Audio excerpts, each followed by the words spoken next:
It's fun time. Hello everyone, welcome to Wrexham I Follow. Welcome to the Stoke Kairos for this Bristol Street Motors Trophy match. Wrexham against Wolves under 21s. It should be good fun. I'm Mark Griffiths from Wrexham Football Club. I'll be joined by Roberts and Andy Morrell. If you want to see their thoughts now, they are live on Wrexham's YouTube channel, talking to Chris Malaband about the match and what they anticipate. They'll be up here ready for a kick-off at 7:30. So the situation is kind of straightforward. If we win this game, we are through with a game to spare into the knockout stages of this competition. If we draw, well, firstly, here's that weird thing I just can't quite get used to. If we draw, we'll have a penalty shootout and an extra point will be given to the side that wins that penalty shootout. If we draw, and particularly if we win that penalty shootout, we won't be qualified, but we'll be close to it. We would only be able, if we win the shootout, to get knocked out on goal difference. And if we lose, then it all comes down to those final games. Salford are already out. They've lost both their games. Beg your pardon. Wolves will face them last. We will go to Port Vale, looking to secure a place in the next round. Although it must be said that unless we get to the real sharp end of this competition, we're highly unlikely to be picking particularly strong teams. These teams are being rotated. And once again, Phil Parkinson has gone for a complete rotation, 11 changes in the starting lineup. So to look at that starting lineup, we've got Callum Burton in goal again. The back three will be Lewis Brunt, Aaron James and Will Boyle. Our wing-backs, Anthony Ford on the right, Seb Reven on the left. In midfield, James Jones, Ollie Rathbone, and I'm delighted to say, first start for the club, Harry Ashfield. He looked so exciting, didn't he, when he came on as a sub against Salford City in the first match of this competition. Up front, valuable minutes for Mo Farl and for Paul Mullin. The bench for Wrexham features Mark Howard, James McLean, Jack Marriott, George Dobson, Dan Scarr, Stephen Fletcher and Ryan Barnett, who had that phenomenal game on Saturday. With no game this Saturday, clearly Phil Parkinson is thinking he can afford to put a very strong bench out, and if he needs to change the game, he can. Remember last season when Mullin and McLean came on to totally change a game around in the group stage? That's the thinking. Wolves drew 2-2 at Port Vale in their first match. The under-21s play all their games away from home and lost the penalty shootout. They were unlucky. They were winning quite late on in the game and they looked good in terms of their finishing. Both goals they scored in the 2-2 draw, really terrific. They line up with Tom King in goal. Across the back, Phil Mabete, Alfie Pond and Caden Voice. In midfield and wing-backs, Wes Odoko, Ethan Sutherland, Finn Ashworth is a good holding midfielder, as is Ty Barnett, and Matt Whittington. Danny Angel will be supported by Luke Cundle. So, interesting. There's a couple of players there who have actually got a couple of first-team appearances with Wolves. But yeah, basically, we've got... something scary is happening here, and I don't know what's happening. Andy Morrell's gone mad. Oh, I know why. Because our Canadian friends have left us a hell of a lot of lovely snacks. They're sitting right in front of us, and yeah, we've got Vancouver's finest snack collection there.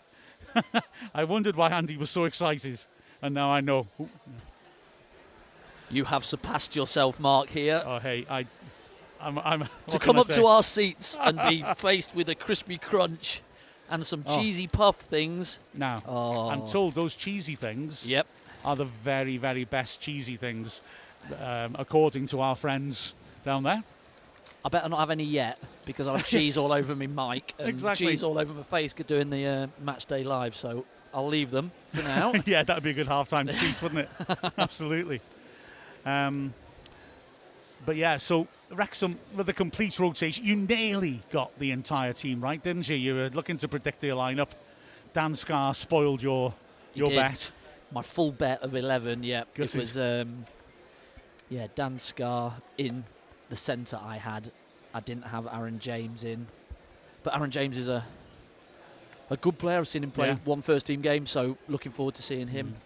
And like we just said there, I'm looking forward to seeing Harry Ashfield in the centre mid, because I've heard rave reviews about this boy. So I'm looking forward to seeing him getting on the ball. And I'm intrigued to see who plays in that centre of midfield. Yeah. Ollie Rathbone, is he going to play the sitting one and James Jones to the right and Harry Ashfield to the left? Or is it going to be James Jones sitting? It's going to be key. It's going to be fun to see. It should be very interesting. For my money's on Jones in the middle. That's where we used him in the first group game. Okay. But having said that, Rathbone clearly has those qualities as well. And we don't really, Parkinson doesn't tend to play a sort of outright defensive midfielder, really, does he? It's more a central, often more slightly withdrawn, but not like a destructive player sitting in front of the three. No. So Rathbone and Jones can drive on. And it's a playmaker as well. We're going to try and get him on the ball, especially today. I think Wolves are going to try and play a passing game. They always, all these developmental teams, they'd like to play a possession game. So do we match that up, or do we go really physical up against them? We've got Mo Farl up front. Interested to see how he goes today, because he's not had many minutes, but I'm sure he's desperate to do well. So looking forward to him getting around, and him and Mullin, see if they can get a little relationship going as well. So looking forward to the game, really. So was I right to tell our Canadian friends who brought up all these lovely snacks, to tell them that the usual pattern of these games is the academy side will really be neat and technical and play good, intelligent, well-coached football, but usually the professional side just grinds them down and will ultimately get on top of them. Think that's a fair comment? Yeah, definitely. We spoke a bit downstairs about these new sort of Premier League 21 teams coming into this competition and just being, super technical and just wanting to take that next step into men's first team football. And I get the idea by the EFL completely, but it obviously benefits the Premier League by a big measure. But it's a shame in some ways that obviously these players aren't now getting them low moves out to some lower EFL teams and below. But that's what it is, I guess. But no, like you say, Mark, I think that these won't be a bad side. They'll be very good. We saw last year with Newcastle 21s. I thought they put a great account out for themselves. I think we only beat them 1-0 with a really strong side out that day as well. So I don't think they do themselves any discredit. I think these 21 teams, they've obviously got a lot of backing behind them. They're very well coached, very well drilled, and today should be a really good game to sort of showcase that, I think. Yeah, I was speaking to Ian Sharps, who's the assistant manager of this Wolves under-21 teams. I used to play many a battle against him as centre-half for Tranmere. We had some really good tussles, but he was saying the ones that are closer to the first team, they're all out on loan already, so they haven't got many that are closer to the first team, so they've got a group here today that are sort of in between area, so they're not quite ready to go out on loan to the EFL. But they want them to be and develop and grow within the group here, and this competition gives them a real good chance to get up against some physicality, and that's normally, you're saying there, Mark, it's experience against youthful desire, if you like, isn't it? And normally the experience comes out on top over 90 minutes. However, these young lads want to put on a display. You never know who's watching in these stands, and you never know where you might end up in 3 months' time when a window opens. Yeah, precisely. And there's some big units in there in that Wolves team, actually looking around at them. This should be interesting. Like I said, they made a good fist of it at Port Vale. And Port Vale are a division below us, of course, but still, that's a good performance by them. They're 4 minutes short of victory. So, we're about to get things going. Referees checking with both keepers. There's a decent crowd in here. We have opened all three sides.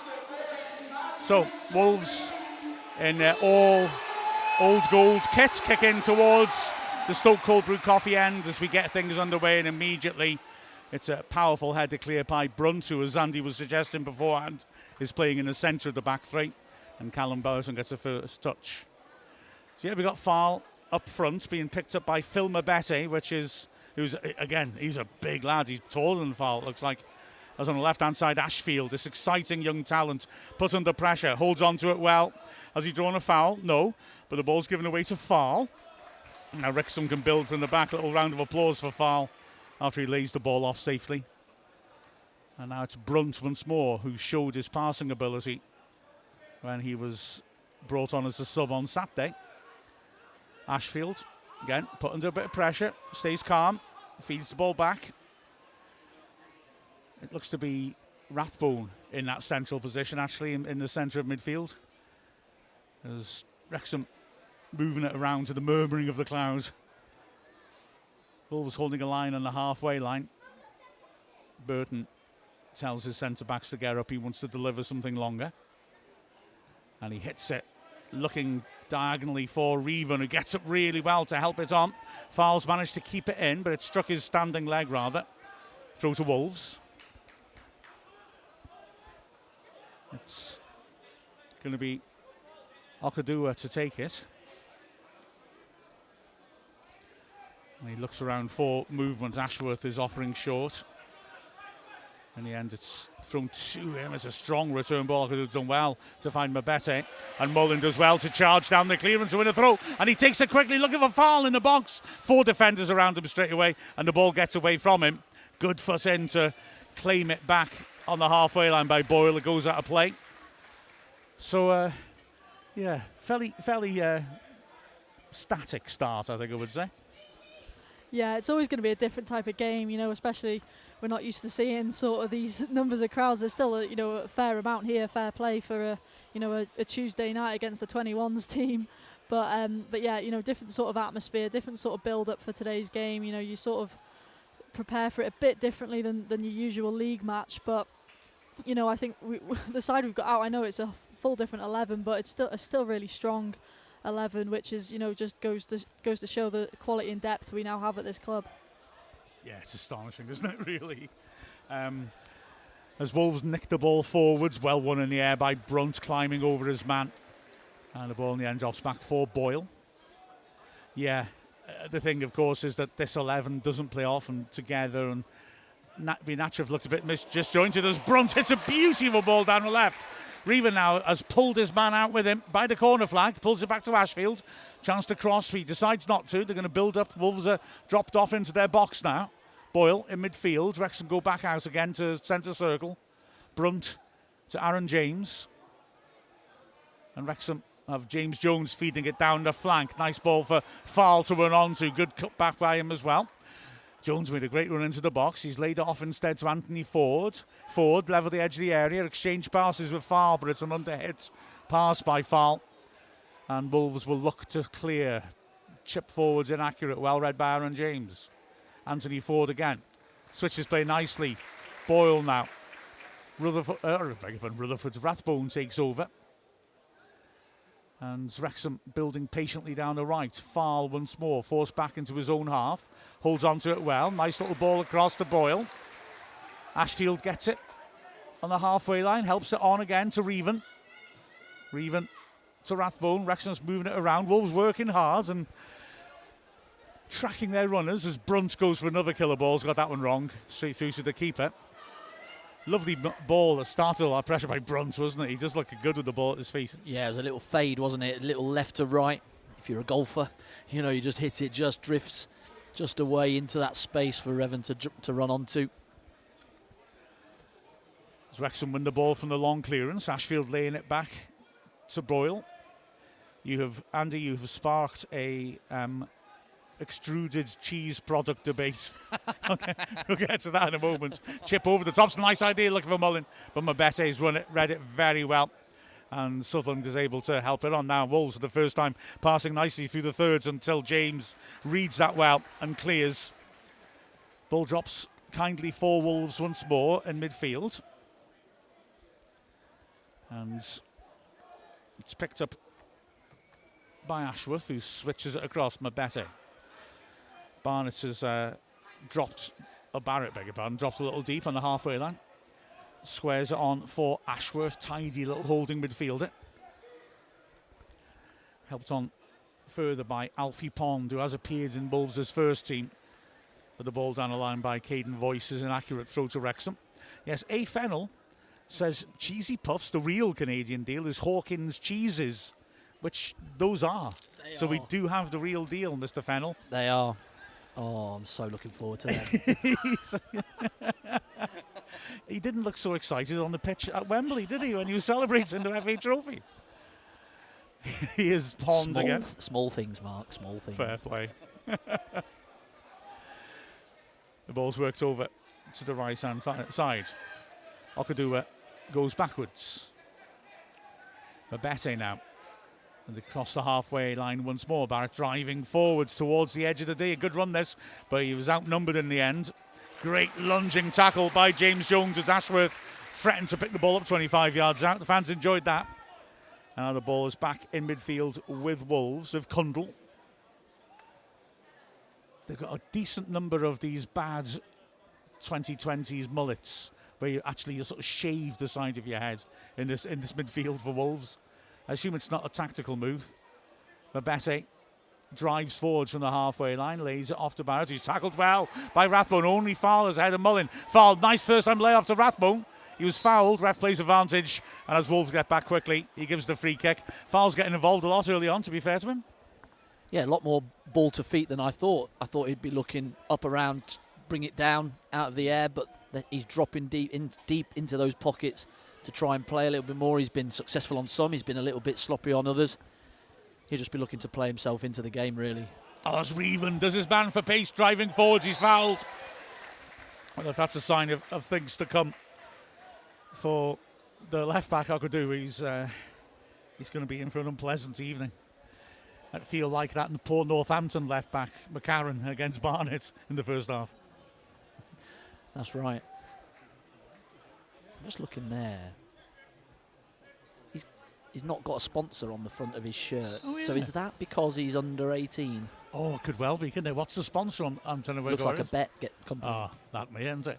Ball swept to the far post. Powerful header by Fowl, but he can't keep it down. Good delivery by Reven. Fowl just couldn't get on top of it, could he? Yeah, really good ball in, and that's the threat you have now with Fowl up top. You know, another big man, but a big man that sort of got so complete as a striker at such a young age. I know he's got still so much to learn, but you know the foundations are all there, which is just so exciting, and it sort of leads into why obviously Wrexham have brought him in. Ball's not long and out of play for a throw into Wrexham from the restart. Yeah, Fowl. He's got rough edges to knock off him, but like you say, you can see that raw potential, can't you? He's big and fast. He looks a little bit ragged sometimes when he's laying the ball off, but he carries the ball well under pressure. Throw in taken, foul. Looked to be shoving his man all over the place. Ref doesn't give the foul. I've got to say, I thought it came off Fowl's back as well, but the throw's taken quickly because Mullen's really sharp. Reven reads it, but Pond does well to nick it from Mullen, who typically doesn't give up, and concedes a throw by the corner flag. He's got a bit of Pogba about him. When he first came, really raw, had genuine strength, pace, had good finishing, but not when he was under pressure, when he had to think. He couldn't think and process, but he just got better and better as he went, and like you say, just chip away at those edges and just try and make his game better, and you've got a hell of a striker there. That's a good intervention by Brunt on the halfway line. Ashfield is fouled, free kick. Okudua doesn't like the decision. As Breven feeds the ball backwards. And Wrexham again, who's starting to get a bit of a grip on this game now, are moving it around at the back. 10th minute, no goals. Here's Rathbone. I'll guarantee it's not going to be a draw by saying now, remember, if it's a draw, it goes to penalties. That worked on Sunday in the women's game because I'd only worked it out the week before. The Wrexham women's team, as Wrexham conceded a free kick in midfield, have never drawn never drawn 0-0. And so I mentioned, with about 55 minutes to go, it was 0-0, and I said, ooh, we could have history, and then the goal started going in. That's a good tackle again by Brunt, stepping into midfield, and Ashford releases Reven, who feeds it down the left channel. Mullen's pace gets him there. Only Foul in the middle. Mullen crosses too high for him. Ford's looking for it. That's a very calm back header, to be fair to the keeper. But again, Wrexham showing a bit of pace going forwards. They're young lads, the Wolves lads, obviously, but Mullen and Reven have got pace enough to get past them. Yeah, it's not a bad ball by Paul Mullin, actually. When he's looked up, that's sort of the position Fowle was looking to go in, and then Fowle just sort of breaks out into a burst of pace and just gets in front of his man and ends up, probably in a better position where he should be getting that ball. But, the idea's there, already showing early signs of that partnership. It's Barrett around the corner. But it's not held onto by Hell. And Fowle's done well to squeeze that through to Rathbone. Couldn't quite get the return ball going, but Rathbone steps in again to keep possession. And now Boyle looks again for the pace of Reven. Great lunging interception by Mbete. Throw in to Wrexham, 10 yards into Wolves' half. Yeah, I think that's where Mo Fowle will be learning every day when the more and more he trains with these players and the relationships that you get of where is Mullin more likely to put that cross. If you've been playing with somebody for a year, you sort of know where that's going. So he's pulled off the back post, he's waiting for Mullin to cross it, and then he's made his run right across the front post, which is a great run, but Mullin then puts it to the back post. They will just learn that as they go of more the probabilities, really, more than anything, of where Mullin will put it. And he'll know now that if I make a little run in to the penalty spot and then pull to the back, the space will be there and Mullin will more than likely put it there. Watch this next one go to the near post. Milan Mush agrees with me on Ask Wrexham. Mullets are always a tactical mistake. Totally agree. Here's Boyle, who has grown his hair out. But it isn't a mullet, don't worry about it. Brunt feeds it back to the keeper, Burton. So Wrexham starting to probe, starting to ask questions. Wolves are quite a high line and they're sending Reven after this again. This time Okudawa has done well to get there first. He felt he was fouled. I think he may have had a point, to be fair, but the referee's given a corner off him. Yeah, Reven did very well. Another great ball, wasn't it? Into that channel. Just turn these defenders around, get them running towards their own goal. And Reven does well. To be fair, I thought it was a bit of a push in the back, but ref didn't give it. So we'll take the corner. We can see Okuda was nowhere near as quick as Reven. What more can he do than what he did, which is to do well to get between man and ball and get the contact. Quite surprised ref didn't give that, but can Anthony Ford capitalise? Lots of bodies around the penalty spot. Split now. Floated to Boyle at the far post. Mbete attacks it well to get it clear before it arrives. James Jones in midfield tries to put it back in there. Takes a deflection off Barrett and is slashed out of play for a throw to Wrexham. Just ahead of the halfway line. And we're just waiting as Mullin's armbands come off. It's back on now. You're listening to live armband wearing here on iFollow. As Ford from the throw-in has to go backwards. Aaron James keeps it moving. And now it's Boyle on the left-hand side. Wrexham just trying to draw Wolves out. They have a sort of 5-1-4-0 shape when haven't got the ball. They don't really want to push anybody up to pressure the ball. Cundle's going now. Brunt sweeps it nicely across to Ford. Now Fowle's got a chance to run down the outside. The pass has given the defender a chance though, and Voice gives it back to the keeper. Again, Angel can't hold it up, and Wrexham will come forwards once more. Ashfield coming central.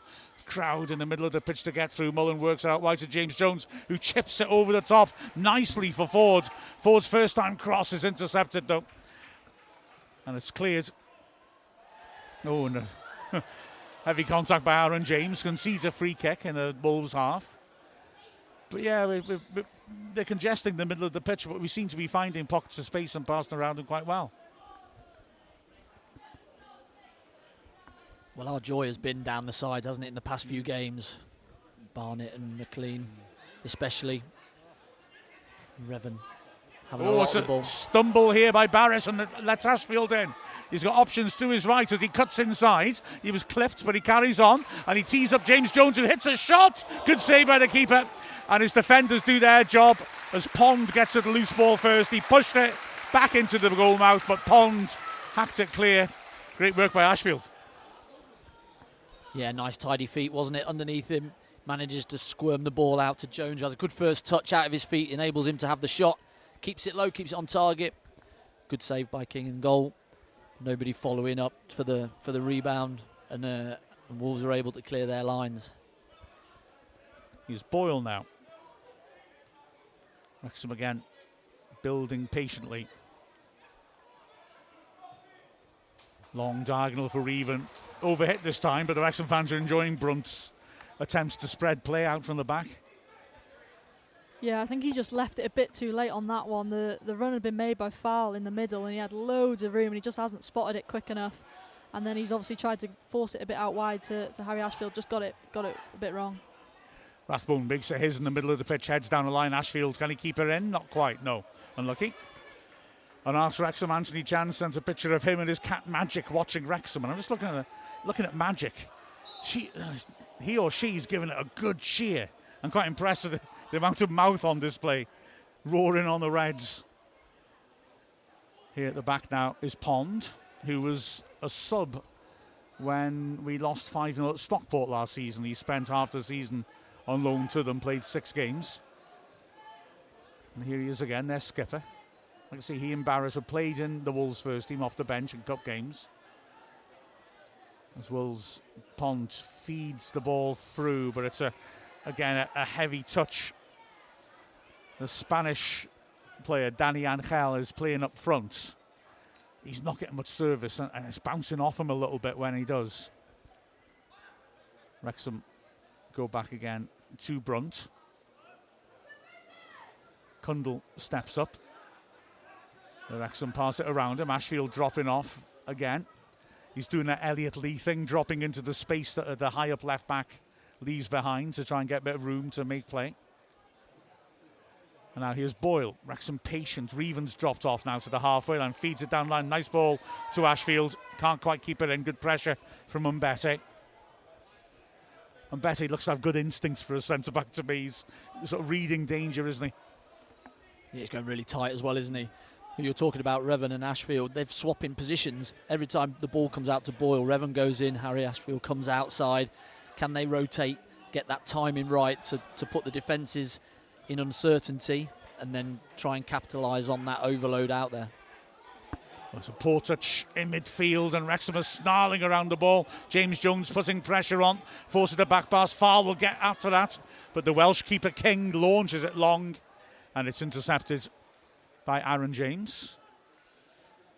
Yeah, Wolves have always had a bit of an eye on Wales as well. They've got a couple of Welsh players here, including Tom King, the keeper. Players like Bradley Reid went to the Wolves, of course. As Wrexham again are building nicely in their own half. Ashfield feeding it down a line. That's a nice looking ball towards Reven, but again Mbete's there to put out the fire. The ball's cleared long. Powerful header by Brunt and held run from an offside position. So free kicks Wrexham. I was thinking what you were saying, Andy, about the width that Wrexham are so dangerous for. I mean, Barnett was fabulous on Saturday, which obscured the fact that McLean was fabulous. If it wasn't, you'd rave about a performance like that. And Lee, I would say as well, but in that category. Ryan Barnett spoiled their afternoons.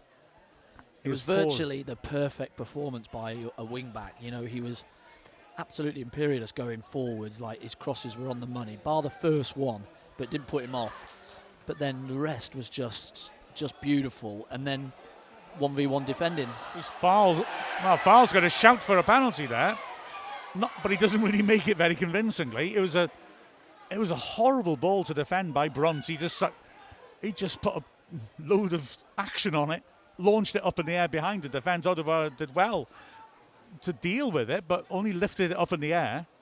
Fowl tried to nick in.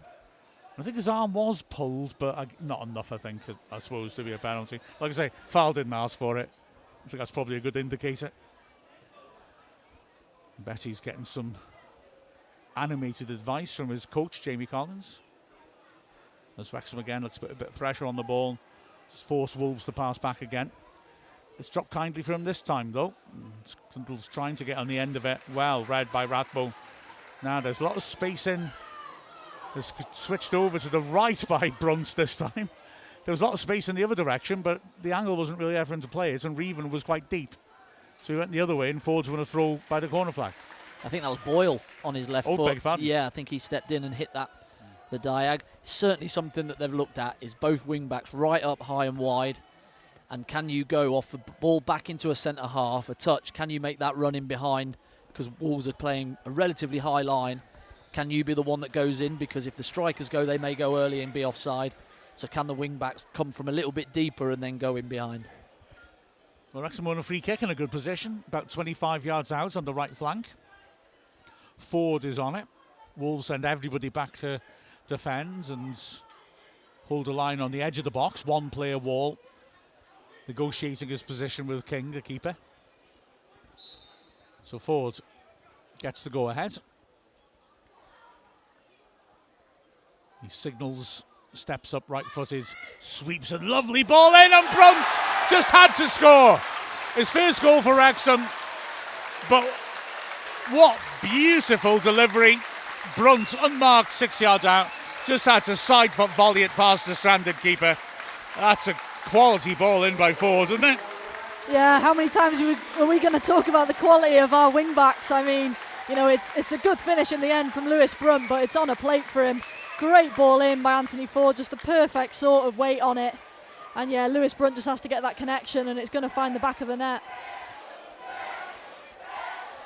I think that free kick in had registering me for the league games written all over it, didn't it? I mean, I really like Anthony Ford, I always have done. And that was class.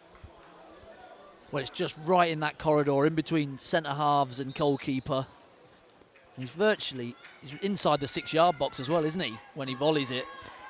I think the keeper maybe is starting position, maybe could just take a yard. As Ashfield's breaking through the middle now. Wolves lost their shape for a moment. They're getting players back in midfield now. Rathbone, that's class. Didn't have to look, he knew where Reven was and curls the little ball to him. Ashfield now receives it from Reven. It's crowded in there, but Reven has found Foul. Nice movement by Foul. His return pass just a bit overhead, but Ashfield pressures and wins the throw. 10 yards out, Reven quickly to Ashfield. Those two seem to be enjoying combining. Reven takes on his man, beats him nicely, rips in across to the far post. Foul gets up, heads it in the goal mouth. Mullins trying to get there, and Mbete beats him to it. And the loose ball is clouted away straight to Wrexham on the halfway line to the scorer Brunt. But Wrexham looking for more as the ball is pulled in accurately by Jones to Farl, who can't hang on to it under pressure. Wrexham pressing hard. Mullin trying to put pressure on, nearly got there. Oh, and then Rathbone does. He tackles Bond and back heels it beautifully. Ball driven in from a tight angle, and it's a heck of a save by King. He wasn't totally sure where it went after, but he got a good strong left hand up as he was going down early, and Mullin is denied. Yeah, it comes from the good press from Ollie Rathbone, just making sure he wins that ball back after initially Mo Fowl loses it. Just can't quite protect that ball at times, just not quite sticking for him. I just think that's where he needs to use his physicality a bit more. But yeah, like I say, Ollie Rathbone does really well. Great little back heel into Paul Mullin, who gets power behind the shot, and Tom King in the end, I think he's quite glad to see that ball trickle past him. Reven on this corner, an in-swinger. He signals, sweeps it with height under the bar. Good header by Mbete. Keeper wasn't going to get to that either. Ashfield feeds it back to the halfway line. And Jones goes with a big, expansive diagonal for Reven, who has to launch himself like Eric Cantona, a Crystal Palace fan, to try and keep it in and can't quite manage it. Yeah, I'm proud of that simile. I'm sticking with it. And what was the first game Cantona missed in his long suspension? Wrexham in the Cup. We were the first fans to sing, "Ooh, ah, where's your Cantona?" It was beautiful. Ball's building out from the box. Jarvis on Arse Wrexham says, Andy mentioning Pogba reminds him of, he found a photo from Ebbsfleet away taken on the away end, attendance 990. An amazing game. Pogba scored the first, Andy scored 2. Stephen Leslie and a Jake Spate penalty made it 5-0. He's claiming we only had 4 shots all night. I think that's a bit harsh, isn't it? Yeah, and Billy took me off when I was on my hat-trick as well. Oh, frosty drive home. Again, good step in by Brunt, and in the crowded midfield, Ashfield nearly manages to dig out a pass to Farl. It's Pond staying calm as Mullin and Jones were buzzing around him, and they've done well. They've released a ball down the left-hand side, and a chance now to try and put something into the box. But Anthony Ford comes back diligently, and Ashford has to hold on, and in the end Wrexham claim the ball back. Cundall tries to nick in with another challenge, and Wolves have it now 25 yards out. They have to go back to the halfway line to get some time on the ball. And Wrexham are happy just to keep that mid-block and allow Wolves to pass around on the halfway line. Pond is given time, and Sunderland's a nice ball, but Bette's offside. Okuduru sprinted through. It was a nice idea. Yeah, but the run had gone too soon. Now he's got to sprint back as Wrexham's at the free kick, and Revan is running away. And yeah, the Wolves fullbacks managed to get back into position. Ball now. The Paul Mullin chance, it comes from Rathbone coming right out from his sitting one right in front of the back three. He comes flying out to press on the transition of Mo Farl giving it away. And he's the first one on the press. He gets the transition, gets the changeover. Cute little back heel, isn't it, into Mullin's path. And Mullin, it looks like he's gone for the far post. Hasn't quite caught it right. And it's gone the near post. King's dived that way to go for it and just managed to get a hand up and palm it out for a corner. Yeah, credit to King for managing to do that. It was a good, strong wrist. But then he turns. He didn't know where the ball had gone, did he? He was looking around all over himself thinking, have I just let one in? Here's Ashfield again, helping on to Revan. 2 players to take on, and he can't make it. But Ashfield again is putting good pressure on. And the pass back to Mbete nearly goes for a corner. In fact, Wrexham appealed for that. It didn't look like it had gone out, although Mullin and the fans level with the goal line made a lot of noise about it. And then Brunt again gets it really high over Angel, and Rathbone with that instinctive first-time pass finds James, knocks it long. Ford aerial battle. The ball drops to James Jones. He's got Farl coming off the edge of the box. He loses out, doesn't get a free kick. He thought he was fouled, but now James Jones is snapping around, and that is given as a foul. Free kick deep in Wolves' half. Well, Brunt looks like he's got a jump on him, doesn't he? Yeah, right at the back. Yeah. I thought, he's had a bit of a tricky time of it so far. Coming up here in the summer, not playing regularly. Had a game against Sheffield United, a tough game that we found difficult, and so he's just had to be patient. Then I thought he came on Saturday, and I thought he was very, very good. Looked really good in possession. A couple of times he did really well on those defensive headers. He looks like he's got good timing. Very similar to Max, really. Got good leap on him, gets up early, looks really confident. He just looks a little bit, I don't know, shoulders back, a little bit taller than he did when those first games, maybe a bit of nerves playing in the first time. You'd love the man management job Phil Parkinson's given himself, wouldn't you? I mean, Scar has clearly been brought in as a very good championship player and can't get in the team. Brunt looks terrific. Here's the free kick then for Wolves, and it's fed back to the halfway line. This is a preconceived one, but Wrexham haven't come out and taken the bait, so it has to go in long anyway. And Farl gets up, it's offside anyway. Whittingham had gone too soon. Yeah, it was a cute idea. They wanted to sort of pop it around left and right again to draw Wrexham out. Wrexham were wise to it and just said, no, we're not coming out. You're going to have to thump something in here. Yeah, as a defender, there's nothing more frustrating when you run up to get up for it, thinking you're going to get a chance, and it goes short and it never actually ends up getting into that box, on your head. But yeah, a bit of a weird sort of setup by Wolves, that one. It was a nice idea, I thought, but we saw him coming. I don't know how, but we did. Well, I saw on Sky Sports that Wolves have sacked their set piece coach. Yes. So maybe that was one of his they're trying to get rid of. Anyway, Wolves win it back from a long ball. But now again, they're being pressed in the Wrexham half, and Farl wins it. Rathbone and Mullin helping him too. Mullin drives forwards, good ball out wide. Ford, first time cross, looking for Revan. Oh, he and Ashfield go for it. And neither of them can quite make contact. It's kept in by Boyle, who pulls it back. Rathbone 30 yards out onto his right foot, goes driving forwards, and then flips in a nice ball. Farl nods it across. I think Ward is shouldered in his head. It doesn't carry to Mullin, but Rathbone wins it again on the edge of the area. It's hacked clear. Rathbone's imposing himself here. Ashfield as well to win the header, but there's a clash of heads. The ref's going to have to stop play. Barrett went down. Actually, he did get back up again, to be fair. Nice backward roll. So, yeah, it'll be a drop ball. He's walking away from the ref. He's desperately inquiring after his health. Finally, he tells him. I think Ollie Rathbone started really well in this game. Yeah. Just looks like a bit of a different player in moments. Just a bit more confidence in his play at times. I think that ball then just catches it beautifully and almost ends up on, Mo Fowl almost gets the right connection on it. Better goes long. Good touch this time by Angel, but his second touch is poor. And he loses to Ashford. He's fighting away, but outnumbered. And Rathbone again. He's good in the scruffy situations like that as well, isn't he? Where he, it's awkward, but he'll find somebody. He reads it really well. He sees it early that there might be a little chance of stealing or robbing a ball off a player. And he's able to go, and he's like little Jack Russell when he's around your ankles. He's like biting at them. Loads of little touches of the ball to try and come away with that ball. Burton was put under pressure by a back pass and had to knock it out of play. So now Pond is coming forward from the halfway line. 30 yards out again. Rathbone just reads it. And now he's driving forwards. Squares it to Reven on the halfway line. Will use his pace to burst between his men. Yes, shirt pulled, but he keeps going. Gets to the edge of the area and squares it inside, and Fowl is beaten to it. Fowl was lurking, and all credit to Ashworth, who got back ahead of him and nicked it away from him. Here now come Wolves. A nice little ball towards Cundle. Oh, it's a good tackle again. This time by Aaron James.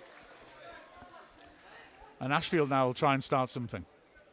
Well, Revan there just put the turbo boosters on, didn't he? Drove in between 3 Wolves players. Then, can he have end product at the end of it? Yes, he takes a couple of touches, fires it across. That's exactly where you want your striker. Great ball down the right, and Mullen controls it beautifully. Puts it behind Fowl. Fowl attacking the 6-yard box. Mullen just put it behind him, and now there's an opportunity for a break in the other direction as Cundle helps the ball onto Barrett. Only Angel in the box, though. He'll have to wait for support. Okudua back to Barrett. Barrett driving centrally. Oh, his pass has a lot of Cundle, and the referee has given a free kick against Rathbone. And I got to say, for me, that was a reasonable shoulder-to-shoulder challenge. I thought he was just too strong for the Wolves youngster. Yeah, it's probably the angle that hasn't helped him. It looked to me as well like a good challenge. He's obviously got his body in there a bit, but yeah, the referee's looking at it from behind. I think he's maybe Wolves players just got his body in front of it slightly. I'll have to see the replay, but yeah, looking at the replay, it looks like a good challenge still. Yeah. But a chance for Wolves here. Well, it's a shooting position. Wrexham have got a 4-man wall. The ref's sending them a good couple of yards into the penalty area. Burton behind the wall, just lining them up. So Wolves have got Whittingham on the ball, and Barrett. Barrett's the right-footed option, hits it over the bar, well over. And yeah, that controversial decision doesn't lead to anything after all. You look at Parsons, okay, he's had leeway to do it financially, but he's constructed the squad really nicely. You can see how players would slot in to do similar jobs from first-team players. Ashfield, I know I may be being a bit premature. This is his first start and it's not even half-time. He does have an air of Elliot Lee about him. He's got that creativity and drifting around into nice little pockets. He's looking good. Yeah, he's got that little drop the shoulder when the player's behind him, just to change direction, move the ball to the opposite way to the way the defender thinks, just to create that little half a yard to then maybe play forward. Yeah, he looks good. Here is Voice feeding it forwards. Brunt intercepts an inaccurate pass easily. And again, Ford is looking early down the line. Nice header by Fowl on the turn. And Jones looks for the big switch. Reven wasn't there, but he quickly is there. He's on the edge of his area. Jones puts it 30 yards out from the Wolves' goal, and by the time the ball drops, he's only 10 yards off. Wow. The ball in the middle of the pitch now as Cundle helps it on. He's been linking play up quite well. Whittingham works it to the left. The cross is horribly overhit though, and goes out of place. Sutherland, who delivered it. They've had a couple of nice patches of play though, into the midfielder, just a little round the corner, into the midfielder, moving into the space. You can obviously see that they do a lot of patterns of play. the way that they play. The thing that they miss is that physicality. You know, other opposition 21s will let them play, but first teamers, they're not having that. They're not letting them play against them. And so that just nullifies a lot of the patterns that they try and play. And they so far have very little sort of presence in the box or up front. They're finding it hard to make it stick when they get up there. Yeah, whereas we've had a couple of set pieces, Fowles got on the end of one and we've scored from the other. Yeah. You know, set pieces are so key, and especially at EFL League 1, League 2 level. I know in the Premier League they're even more now, that they're becoming set piece coaches, etc. But you know, that both boxes are so important when you're trying to. The differences in between teams are very, very similar. It might just be that set piece that might be the difference. Yeah. Here now is Pond in his own penalty area. 37th minute. Wrexham leading 1-0 as James just has readjust and gets lucky actually. I thought he'd done well to readjust, but then he mishit the ball, but Boyle got it, chips it over the top.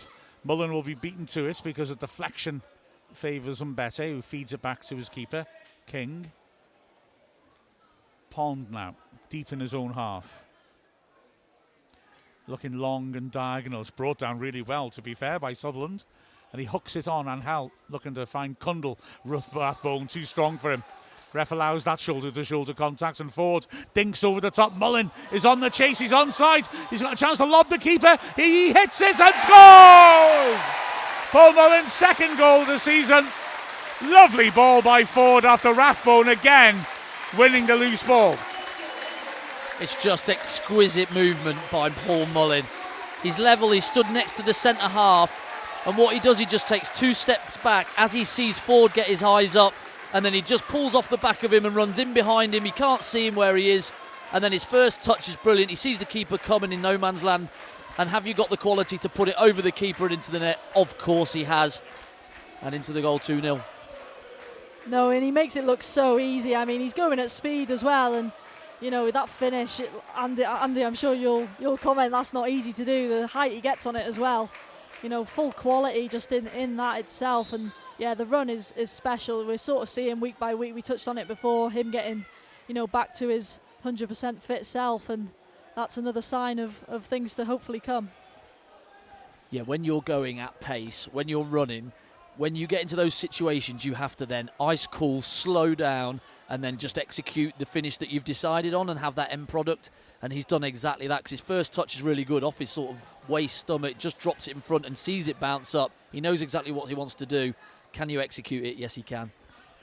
And he felt calm to me in that, you know you're going to lob it, but you don't rush it and do it early. He set himself, and here's another good ball out from the back, which Mullen will chase down the left. No one's really kept it with him. Doesn't always put him off that though, does it? He's waiting for Ashfield. He picks it up and he sweeps a lovely ball to Ford on the right. Takes it on the chest. James Jones into the ball, but Ford can't resist crossing that in, and it's headed behind for a corner. Is it something about right wing backs and assists going on at this football club at the minute, or what? Yeah, Ford's certainly looking to fill his boots, isn't he? So, corner, right hand side. Yeah, Ford's got 2 assists already. Barnett got 3, of course, on Saturday. Whatever you can do, I can do better. Is it one of them? Yeah.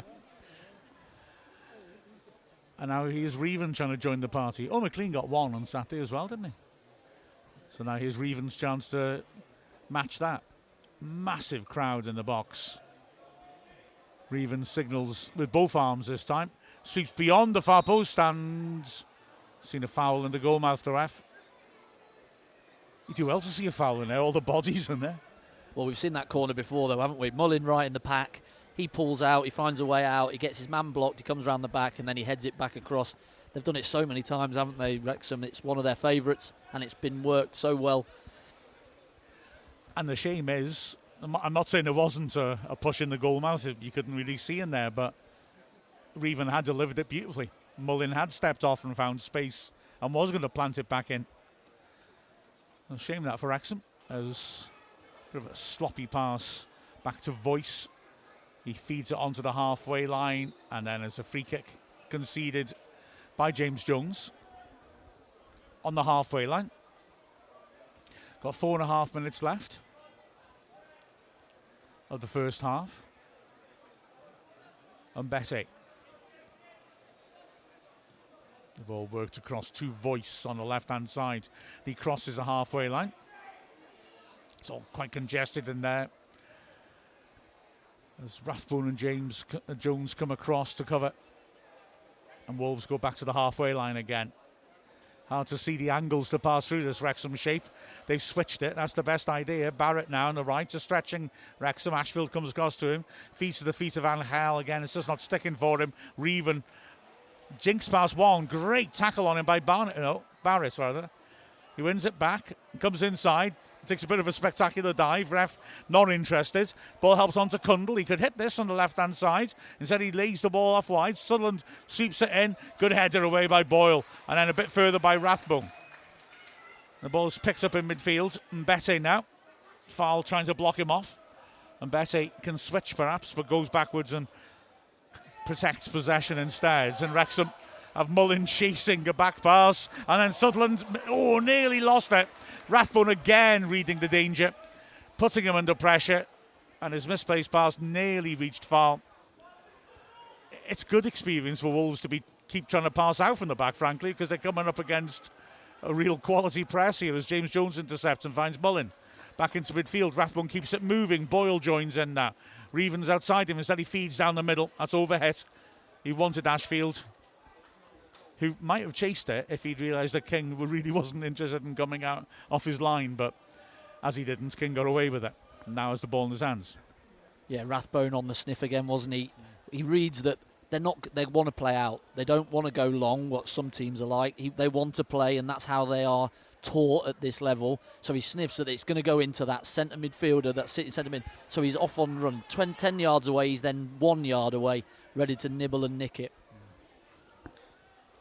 I was just going to say, I think he's loving that central role as well. I think we've seen him come on in recent weeks or start just to the left or right of George Dobson or whoever it's been in the middle of the park, and he seems to be relishing getting that opportunity down the middle. Zanhel did well, bursting down the left end, and he's done well to challenge, and he's won a corner, hasn't he? Yeah. Offside's given against him, unlucky that. Yeah, and that's what it's like I was trying to say before about we don't really have a sort of holding midfielder as such. Rathbone's a central one, but he's often triggering the press or reading things and getting high up way beyond Jones and Ashfield. Yeah, he's playing it differently to the way Dobson would play it. Dobson would sit and protect, and that would allow the wing-backs to go and do their thing and the centre midfielders with him. But Rathbone is sensing that the danger is the man ahead of him, so he's the one to lift and jump and try and set that press off. And he's pretty much happy to leave 1v1, 2v2, 2v1 behind him for the three to deal with it. Mullen and the fans in the Macron stand are happy as he's penalised. Fowler won a good flick on for him. And Mullen was penalised as he tried to get to the ball. And now he is on Mbete over the halfway line. Ashfield backpedaling, goes across to Barrett and forces the ball back into the Wolves' half. We're into the last minute of the half now. I can't imagine there being much to add on as Pond picks out Barrett on the right hand side, fed down the line. Reven touch tight on his man, forcing the pass back to Barrett, and in the end it goes all the way back to King. Wrexham again, good shape. Heavy touch in midfield by Cundle, who's worked hard to try and link attack in midfield. Carries the ball through the centre circle, works it across to the right-hand side. Look, I think the fourth official was just programming one into his board. As Ashfield as well, tracking back, wins the ball. Finds Mullen, two men come on him. And he turns into them rather, loses the ball. Cundle again, looking to organise. From the back, Wolves feed it forwards to midfield. Sutherland popping it back to Cundle once more, knitting things together. It is one added minute. And as they get to the edge of the box, Wrexham snatch it back. It's given away, minds, and Ford, the culprit, is apologising. James did well to win the ball back. Ford gave it a step back to Wolves. We're moving it around in midfield. Can they find a way to penetrate though? Rathbone, good tackle again. drives forwards and rips a good ball to Reven. A foul, beg your pardon. He just about brings under control, and Betty fouls him. Free kick in the halfway line. Mullen wants it, quick one. Ref says on the wrong place. And Wolves have a chance to get back behind the ball. Yeah, he does really well there, Foul. His first touch, I think, is actually better than he expects it to be. He sort of edges up to it as if he knows he's not going to get that touch straight into his feet, but it does come into him. And then he just manages to nick it away from the Wolves player and win that foul. And that's, what you want your striker to do after being under a little bit of pressure. Remember, you can go over to Wrexham's YouTube channel at half-time and hear Mia and Andy with Chris Malaband going through the action of the first half. And there we are. The half-time whistle blows. Wrexham leading 2-0 against Wolves under-21s at the break and in the comfort zone. At the moment, to be honest, this game will have to change considerably if it's to turn away from Wrexham. And as Andy and Mia make their way down the stand, I ask myself, shall I hide all these Canadian sweets and pretend I've eaten them all during the break? It's tempting. It's tempting. Nah, I'll do the decent thing. I hate doing the decent thing. All right, well, feels to me like it's an Ask Wrexham opportunity. Let's have a look at what we've been receiving during the match. As Janice Means Wrexham fan from Chicago says, forgot to give a prediction during check-in. Told her husband 6-1 Wrexham. Oh, that would be a fun second half. I'll take that.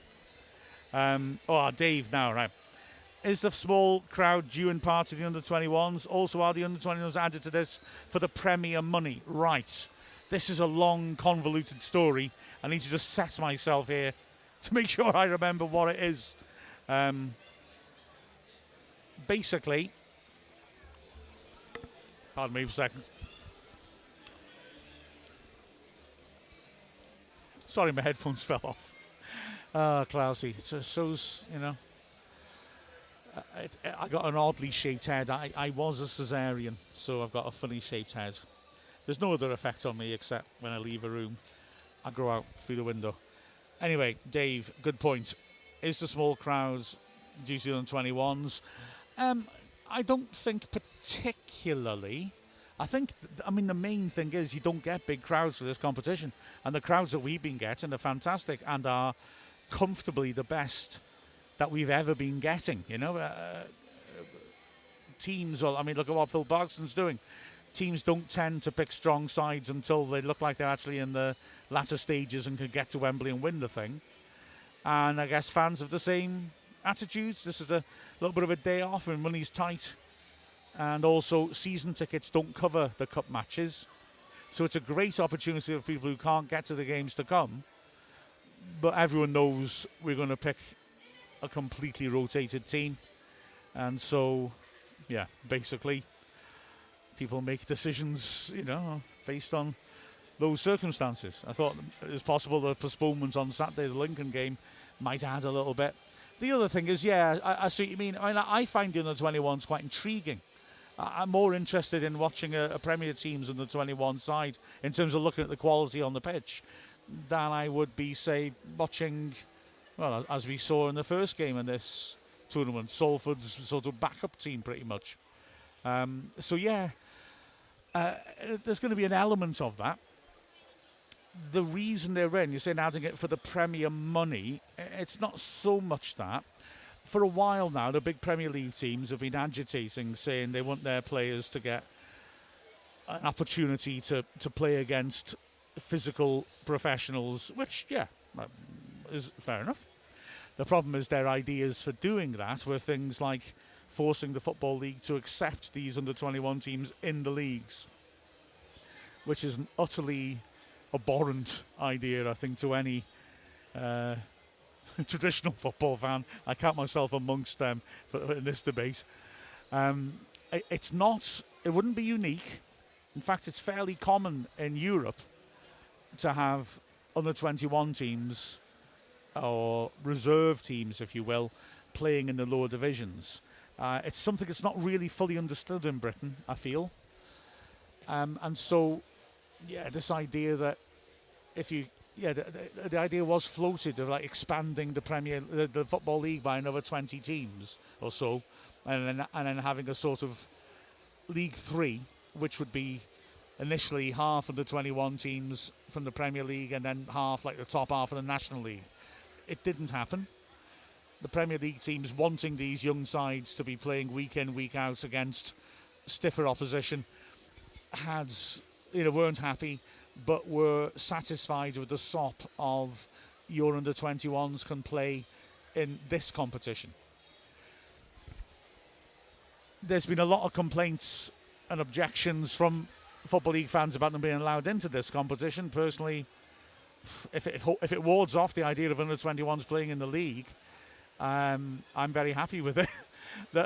Just to explain how it tends to happen in other countries, it tends to be more reserve teams, but then reserve teams often are sort of academy sides to a great extent. But obviously there have to be rules about this. So for example, the reserve/youth team can't play higher than its parent team. So okay, I follow a lot of Spanish football. I love Spanish football. So if I give you this example, the Sevilla Atletico in the second division in Spain, if they were to get promoted, they couldn't go up because Sevilla are in the top level. Unless, of course, Sevilla got relegated in the same season. But then I'm sure there'd be some sort of fiddle going on, wouldn't there? You just pick your first team for the reserves, if you understand what I mean. So, yeah, I can't see that happening. Anyway, when it comes to other backup teams, in other countries, I mean, they're allowed to play in the cups, for example. Famously, Castilla, the Real Madrid backup team, got to the Spanish Cup final in the early 80s and played Real Madrid, and they allowed the game to take place, and it was 6-1 to Real Madrid. Can't help thinking the reserves aren't really going to be that, I could be that fussed about the result of that game. That's the reason why, really. Dave Chilcott says there's a hurricane coming. Haven't been this excited weather-wise since sitting in the cop end at the end of the Crawley game.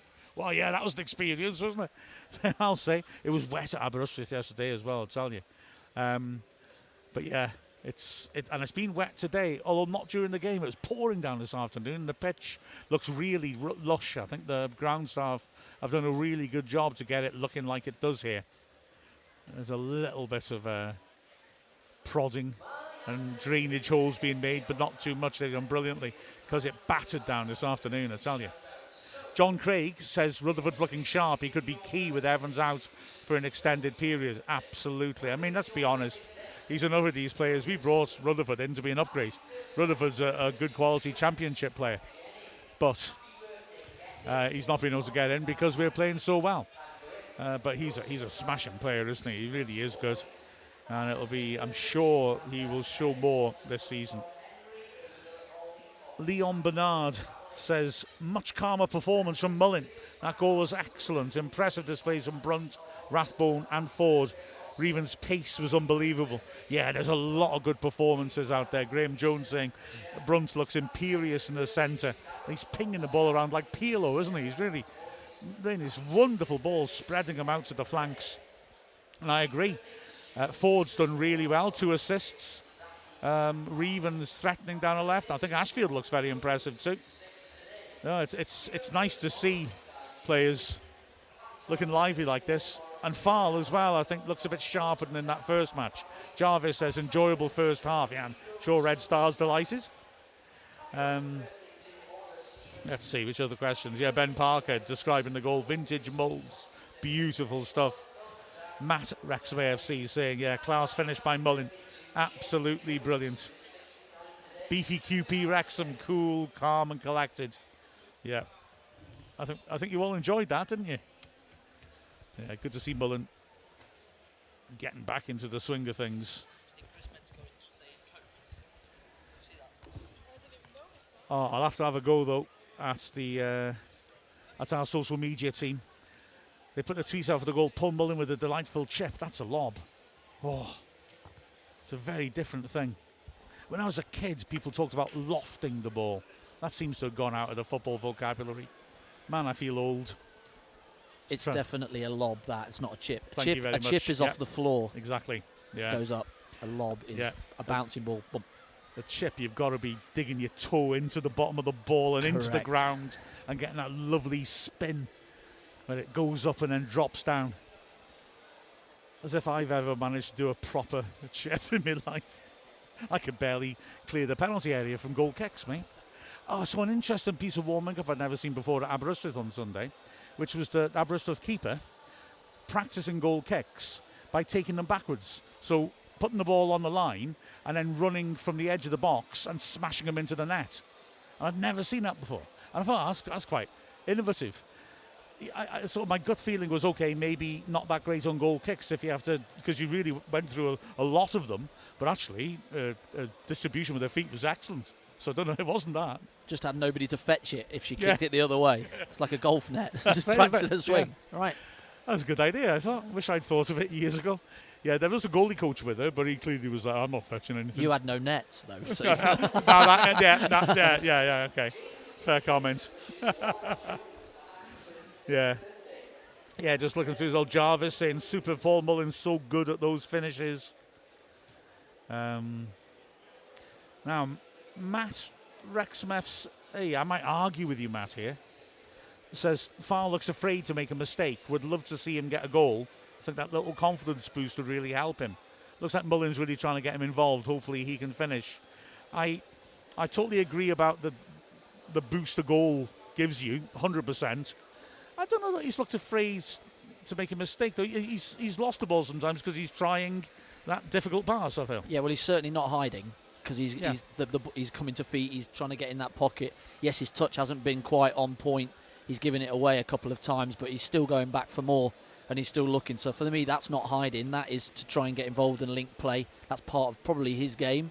You know, I thought he'd be more of a runner, but he looks like he likes to go in and link play. I was just saying there on Match Day Live that from what I've seen, I would like to see him getting in the box a bit quicker. When the ball, he goes into the pockets to link play and then the ball goes wide. As a striker, you have got to break your backside to get in that box. If you want to score goals, you've got to get yourself in between the posts and in that box as quickly as possible and worry about the space behind you after that. And he just doesn't see, he seems to be watching it a little bit and then just be a bit behind it. And I'd like him to just sprint right straight into that area and just see him try and create something and maybe get on the end of it. And I do agree with him, though, that he does need a goal. Every striker needs a goal for confidence. We saw what has happened to Jack Marriott and Paul Mullin there today. Scored a great goal. You know, that'll do him wonders. You know, because he's been so desperate in the league games to get one. He just hasn't managed to get that yet. But every striker just thrives on goals. I mean, he's got people like Marriott and Mullin to learn that lesson from about getting into the box after dropping off. As long as he doesn't get into their space, of course, that would be a very different matter, I'm sure. But he's got good tutors surely there to try and encourage him. Anne Lemon, so nearly in the Eurythmics, but just failed at the final hurdle, says, "What's a set piece coach?" Fair question. Now, if I'm an old-fashioned Brexit manager, I'll say an unnecessary thing. But set piece coaches, it's a modern day thing. So in my day, it was your manager because you picked the team, you pick the subs, you picked who goes on, you do the set pieces, which is any dead ball situation in the opponent's half or defensive half. It doesn't really matter, and you nominate people to mark. You nominate who's taking, nominate where they're going. But nowadays they've become so important, and teams have seen that the stats are that if you've got a good ratio of scoring or you don't concede many set pieces, you do quite well. And so they've put specific one person on to do that job. And so all the players know before they go out what job they're doing, how they're doing it, and where they are on the pitch at any given time, whether it's a corner, a wide free kick, a long throw, etc. Like we had Tozer, they were worked on a lot. And so that's his or her specific job, is to just deal with set pieces for and against. And it's interesting because, modern football thinking is all about gaining those little advantages and just seeing where you can squeeze something out. As you were saying earlier, Andy, you know, in a low-scoring game like football, and especially at the highest level, those tiny little moments can massively matter. Football, I feel, please you to slap me down if I'm wrong, but I feel also is a sport where an awful lot of people really think they know what they're talking about when they don't necessarily, and will therefore poo-poo these. So, you know, if it was good enough for Bobby Moore, why do they have to do it now? That sort of attitude prevails quite a lot in Britain. When I think about it, across a lot of things in Britain. But anyway, and so you see some people making fun of, say, Liverpool had a throw-in coach. And I said, well, why wouldn't you, if you've got the budget, spend money on areas that you think you can get some small advantage from? It's a very odd way of thinking. Well, it's a goalie coach is a well-known thing. Every club has had a goalie coach for years, but now there are, you know, defensive coaches, there are striker coaches out there, you know, and these set pieces, it's because there are such fine lines in the game that it just might be that makes the difference between a win and a loss. And it's so important, those 3 points. And there's so many, like you said, how it's changed in the last, say, 20 years. I mean, I know that maybe it's slightly misleading as Wrexham restart, Mullen laying it off to Boyle. I know it's slightly misleading as Wolves cleared the ball to look at this comparison, but, you know, teams didn't have strength and conditioning coaches and things like that. And you look at the work being done by Zoe Clare with the women's team, and like I said, it's slightly misleading because they've also moved to semi-pro, so they've got more time to do that. Hang on, Wrexham have got Reven in, sweeping in across too close to the keeper. But, you know, you can see the difference in them astonishingly, you know, the second half of last season, and indeed last Sunday, running the legs off teams in the second half. You know, these marginal gains, as we like to call it, after the Team Sky cycling side introduced that. They used to do lots of tiny little measures in a sport which used to be European-centric and very much based on old-fashioned sort of ideas like cyclists mustn't walk up and down stairs, things like that, because it'll knacker their legs. And they brought science in and would bring in things like insisting the cyclists had hypoallergenic mattresses they took around with them so they can't catch a cold a week into the Tour de France. And a lot of people mock them, but it works. Well, I'm going to stop talking about that now. It was a good question, though.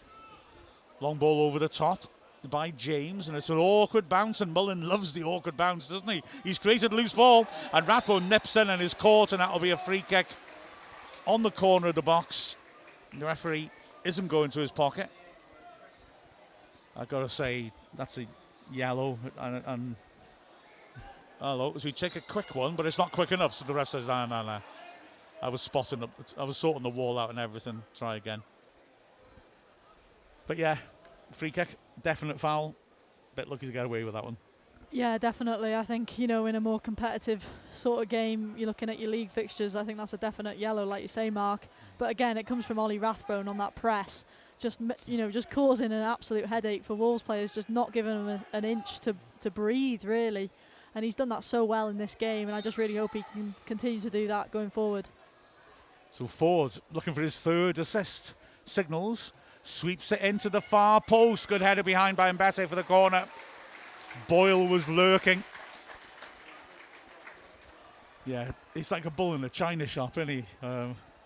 Rathbone. He just set him loose in the Wolves half. He knows when to go. And he's just consistently getting the ball back off them. Corner then, left-hand side. It'll be an in-swinger from Ford again. Wrexham have got a man on the keeper, and now they split on the edge 6-yard box, put in the goal mouth. Good header by Pond. Ashfield gets it well to head that back in, and it drops loose. Good header again by Mbete to get it clear. Under pressure, Reven sensibly takes a touch backwards and goes back to Burton. George Dobson gets a round of applause as he warms up. Long ball by Burton. Foul backing in well. Takes it with his body. Turns. Shirt being pulled. Ref doesn't give that. Even though Fall ends up on the floor. Shame because Mullen was in space on the right. And I think he was saying I wanted that. To be fair, Fall was having his head held down to the grass. You couldn't really see him.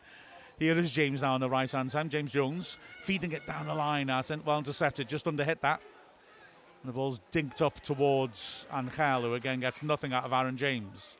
Taken well on the chest by Ford. He does well to pick out James on the halfway line. Jones. Wolves working hard to restrict space, but Wrexham staying calm on the ball. And now Rathbone's got space. Someone was saying to me the other day, Rathbone reminds him of Mickey Thomas. I think appearance. Reminds me of Barry Horn a bit. A young Barry Horn. That's good work by Reven. Well, I thought it was. He nicked the ball back, but referees penalised him. Free kick deep in Wolves' half. Pond is going to receive it from Mbete. And now here's Mbete going forwards. Inaccurate pass. Aaron James had time to James Jones in midfield. Rathbone takes over. The ball over the top's a nice idea. Good run again by Mullen. Good touch. Brings it down the left-hand side. Wins the throw-in. And Lemon says, thanks for the explanation about the set-piece coaching. I'm new to the sport. Love learning about the game. Absolute pleasure to help you guys out. If you want any questions, don't be shy to ask. Fouled as well in the corner of the box. Spreads it to James. Quickly across to Ford, who's got the wing back isolated. Goes round the outside, hits the goal line. Chips to the far post. Foul nods it down. Unlucky. Goal kick. Big Van Reven it was. Got up really well. Just couldn't quite get purchase on it. Yeah, Anthony Ford this side. Taking the leaf out of Barnett's book. Goes towards goal, then shifts the ball out towards the corner flag just to create that little half a yard past the player. Then he just lifts it to that back post, and it is Reven coming in at that back post. He gets up ever so well, doesn't he? Just eased out of it by the Wolves defender and just can't get exactly where he wants to head it back onto goal, and just goes wide. Yeah, he's quite burly. You know, you sort of think these quick players are going to be slender and quick, but he's more of an explosive sprinter, isn't he? I was going to say Ben Johnson for any pensioners listening. Although he was stuffed full of drugs, Ben Johnson, of course. I'm not trying to make any other comparison, I assure you. Here's Ashfield leaving it for Reven, who's in a tight spot as well to find Farr. Ashfield receives a fast ball and can't control it. And Wolves get it back to King. Steve Kunsley said he heard Andy mentioning Tozer. Do we have anything else of a long throw? As Sutherfield, that's a good ball to Angel again. He just can't make it stick. And again, Brunt, who gets a little clip on the back of his ankle, feeds it back nicely. Crowd here is another good one for by the standards of this competition. 3,987, 185 away fans. See how far I can skim it to the far distance of the press box to Dullan Griffiths. No, I can't. It was a brave effort. I was trying to do a sort of cowboy movie, like sliding a shot down the bar. Paper aeroplane it. That's what I should have done. You're right, yeah. Yeah, it's a fairly empty press box. There's nobody from Wolves up here. So we've got Dullan doing it for BBC Wales on his own at one end and a Nusri at the other. Aaron James gets it well from a goal kick, heads it out for a throw on the halfway line. Well, while you were trying to get your paper across the desks, it was great to see Aaron James going forward, wasn't it? He went on the overlap round Ford. Go and enjoy yourself. If you've got the chance, go and make that overload, as Cleworth does, as Owen O'Connell does. Go and enjoy, go and make that extra man. Here's Mullen feeding Reven, who sweeps in across. Good header away by Pond. Throw by the corner flag. Reven's certainly enjoying himself, isn't he, charging him down the flank? Yeah, he is so quick. He absolutely turns on the turbos again this game. You know, them fullbacks of Wolves must be thinking, oh, please take him off. But then if you take him off, you're only going to bring on James McLean or Ryan Barnett. So, yeah. I mean, it's sort of, you know, you can't escape it against this Wrexham team at the moment out wide. Here he is with a throw in by the corner flag, and Ashfield is offering. Nobody else is really. Mullins making a little late run, just pointing furtively behind his marker. And it comes into him, he goes down in the box. Ref is not interested. I mean, Mullen will look for a penalty in a situation like that, so I don't know. Probably worth having a look again at it, though. Because he certainly got goal side of his man. I think the ball's just going away from him and out of play, and he thought, I'll feel some contact and chance my arm. I thought he could have continued. I haven't seen it again. I thought he could have just ran on and maybe created a chance. Well, we're just getting a replay of it now. And yeah, I don't think it was necessarily just going out. Didn't look like there was much going on.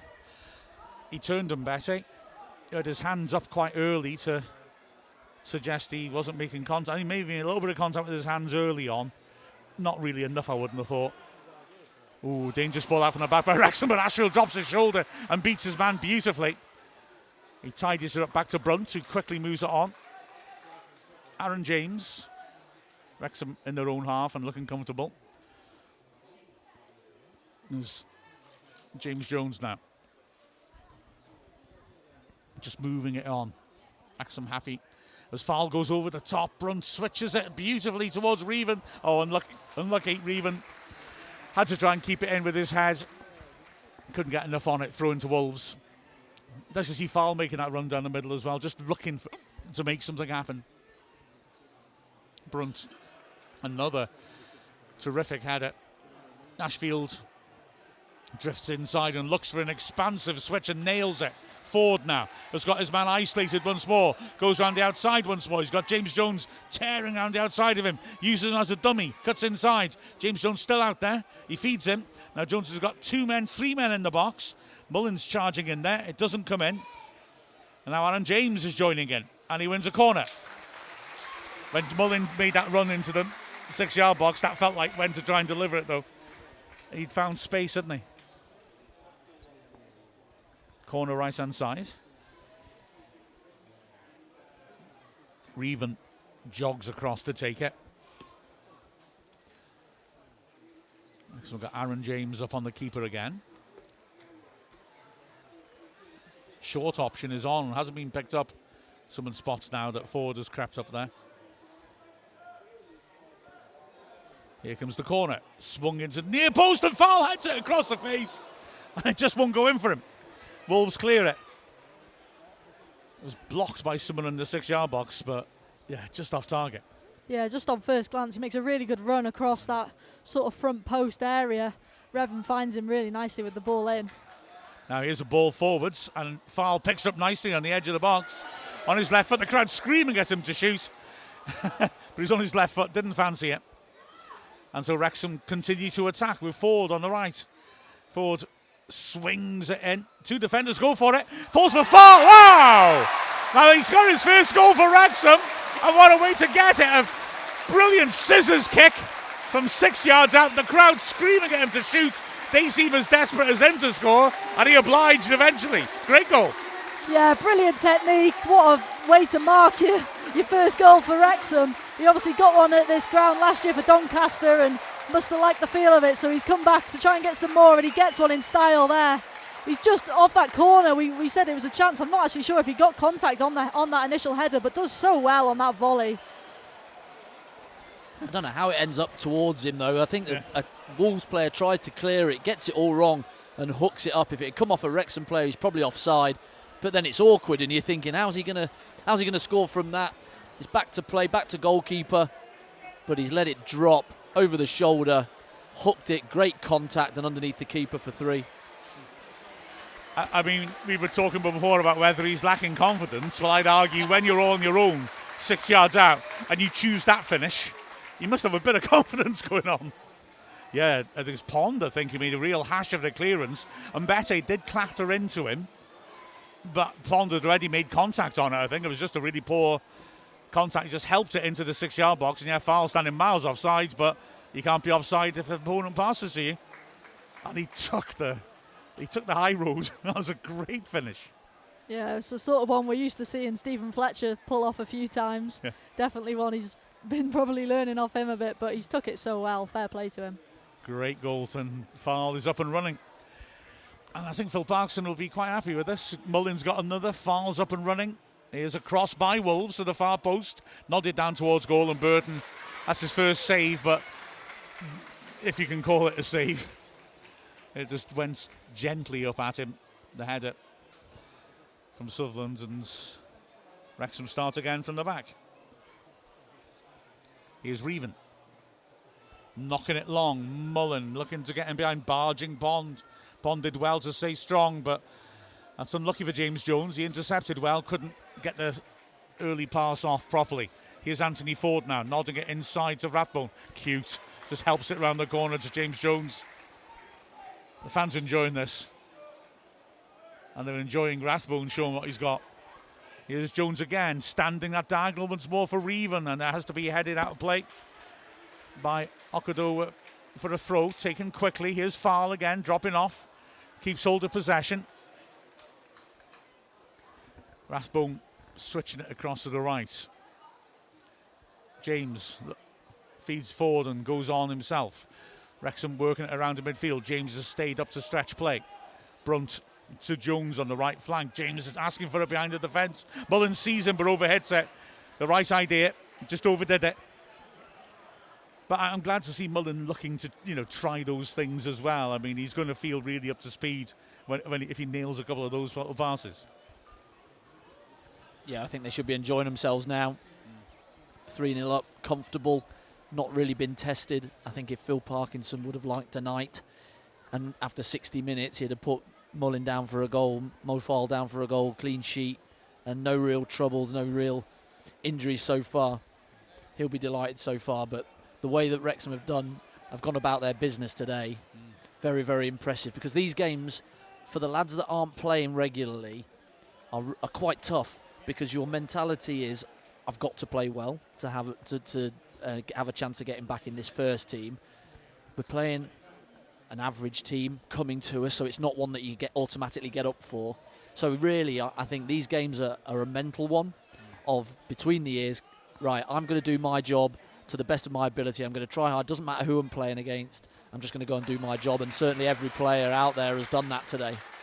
As well, Rathbone makes another good tackle, and Brunt surges forward and loops another great ball to the left to Reven, who again has got his defender isolated. He dinks it to the far post. Farl gets up really well, and it's hacked away. Where the heck Farl came from then, I don't know, but he managed to get beyond the far post and win another header. No, it's a really good move, and it all comes from three of the new boys actually. Lewis Brunt initially playing a lovely ball out wide, and then Seb Revan in the end gets that ball in to Mo Farl, who gets up so well, and you can see what he's looking for. I think he's just looking to hit that ball back across over towards Paul Mullen, his strike partner. Just doesn't quite manage to fall into Paul Mullen's path, but you can see what they're trying to do. Another really nice move from Wrexham. Wolves making a triple change, and Voice is coming off. So is Angel. I didn't mean to pick on, but he was just having a horrible time out there. I feel that was an act of mercy to bring him off. He just wasn't getting anywhere. And the third player to make way is Kundle, beg your pardon, who I thought was doing okay, really trying to link things up. But I mean, it's just all about getting experience for them, especially by this stage. And maybe just showing the character to deal with this situation, as Wrexham now take an attacking throw-in. Rathbone under pressure, feeds the ball back to Aaron James. And the switch by Brunt this time doesn't come off, and it's intercepted by Sutherland. Wrexham get a free kick though on the left flank. I think he's just let it run out of play. Yeah. Comfortable possession. He's just a little bit slack with his first touch, and goes out. Linesman flags straight away. Needless change in possession. Wrexham with the ball at the back then, just shifting it around. The subs who come on, Fletcher, Holman, as Anthony Ford tries to get a long ball, doesn't quite get there. Wrexham with a throw. Yeah, Anthony Foden, Holman, Tommy Dozy, and as Farl holds her up well on the edge of the area. Ashfield brings it down. Reven's got in space. Ashfield finds him. Reven now running at his man on his right foot, hits the shot. Good parry, drops in the danger zone. Ford, edge of the area, squares it. Rathbone is urged to shoot. He beats his man, then comes back onto his other foot, allows Ford to tee a ball up to the far post. Reven was sprinting in to try and get ahead of on it. It's cleared. Boyle is up there in attack by the corner flag, and he wins a corner. Good pressure by Wrexham. They really are pounding away at the Wolves defence, who are having to dig in, aren't they, to try and survive. It's a good save that from Reven, actually, looking at the replay. I thought he did it a bit straight, but actually King had to drop to his left to make sure he parried it away. It's a strong parry as well, right outside the box. He doesn't just leave it in the area to be put in. Really pushes it strong hand outside the box. Corner then. Again, a crowd in the 6-yard box. Ball looped in beyond the far post. Free header. Good save. Mullin making good contact with the header 6 yards out.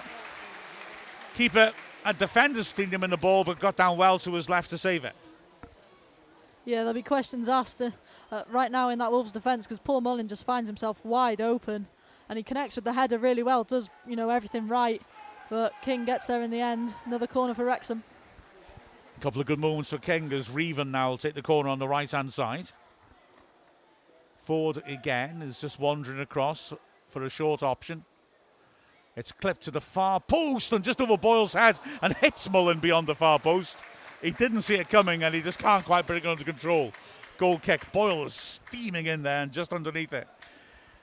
Yeah, he just didn't expect it, did he, Mullin?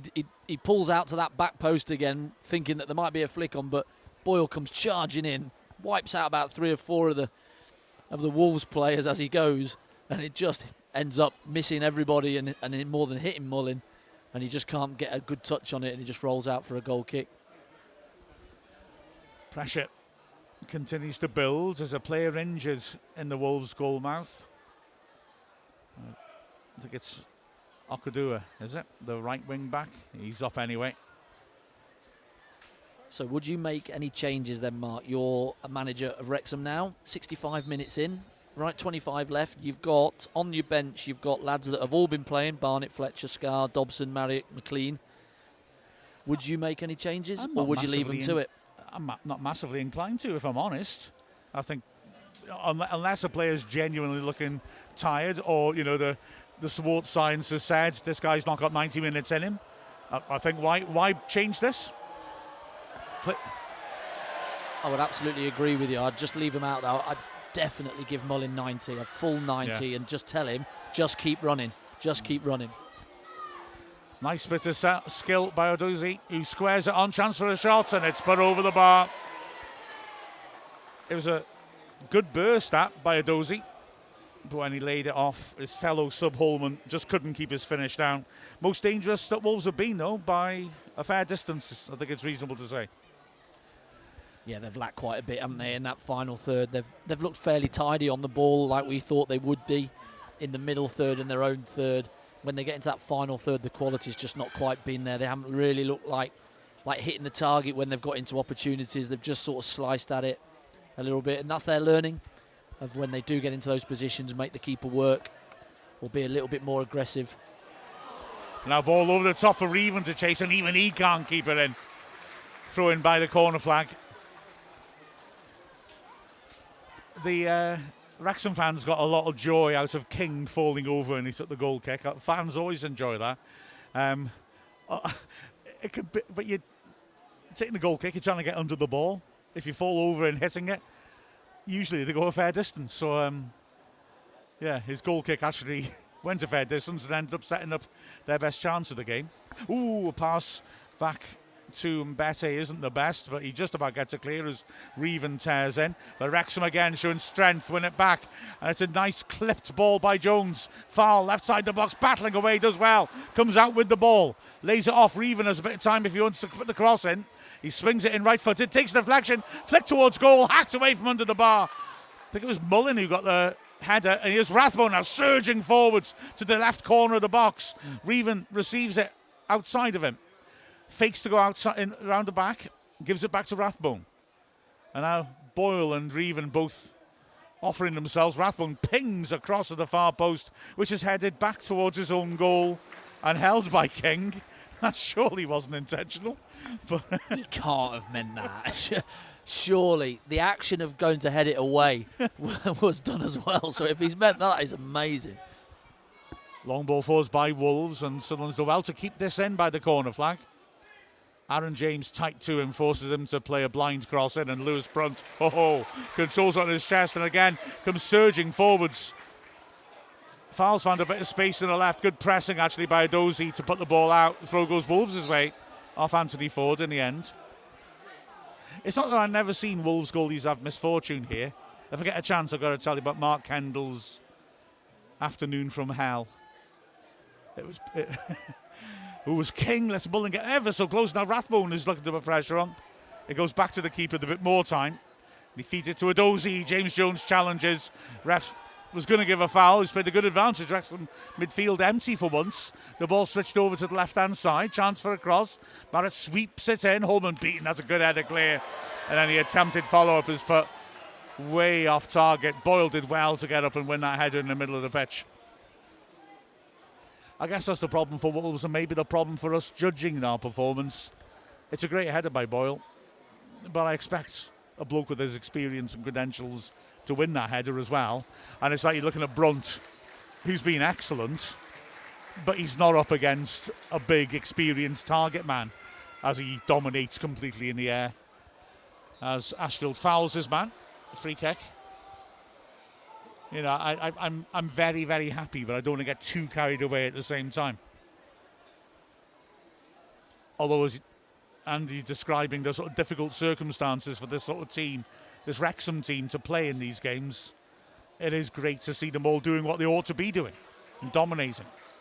Wolves knocking it around at the back. Wrexham look to press. They've worked that out well in the end, and now they can break down the right-hand side. But it's well intercepted by Reven, and he surges forwards again. He leaves Edozie trailing with his pace, and now he's running at Mbete. Good work by Mbete. Read that well. Good hard tackle, drills it into the crowd. Going to need a replacement seat up there. He got hold of that clearance. Throw level the edge of the area then. He's certainly not afraid to take the space, is he? Roland, when he gets the ball on that transition, he sees the grass in front of him. On he goes, sticks it down a gear. Off he goes, accelerates into the space, and then creating umpteen opportunities from doing it. James Jones lifts it over the top, looking for foul. That's a decent looking pass. He's offside though. Pond beats him to it. And I think there are Wolves fans here. Didn't realise. They sarcastically cheered that decision. Bless them. I mean, fair play if you're going to come and see you in the 21s play. Nice one. Edozie loses the ball. James Jones, who as ever has been doing all the little quiet, dirty jobs well, nicks it back to the keeper. Yeah, so the only one I would be looking at subs-wise would potentially be Fletcher and Farl. Farl obviously not had very 0 minutes, you know, and he'll be worked the channels and stuff. Injury-wise, prevention, I think Fletcher not had billions of minutes, has he, in the first 10 games? He's had bits, so he would be one change that I would potentially be looking at, but I'd certainly be looking to get Mullin 90, Ford 90 if they are capable and they look all right. Now here's Brunt building out from the back. Rathbone works it forwards. Reven's come inside and feeds it to Farl.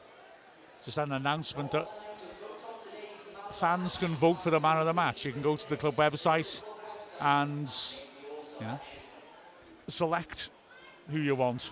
As long as it's Rathbone, I won't complain. I'm not trying to influence you. It's a democracy still, just about. As James Jones feeds it back to Brunt. Jones now clips it over the top. Forwards won't be able to get there. Yeah, you got till the 85th minute if you want to go on the club website and vote for man of the match. Any votes cast after that will be like that George W. Bush election, where we didn't count all the votes, did we? Let's be honest. Right, Wolves making another change, and off comes Barnett.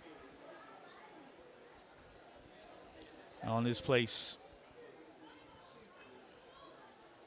is going to come, hang on a sec, I've not got my team up here.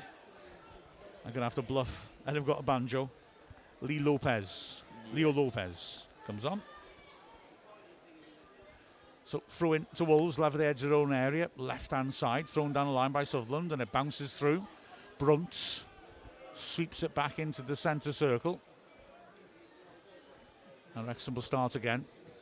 Yeah, Mark Kendall was a keeper, played for Wales, played for Spurs for a bit, good goalkeeper. Ended up at Wolves at a very low point for them as Wrexham were just moving out the back. James Jones typically hustling and running to the last minute, switches positions with James, but he has to go backwards.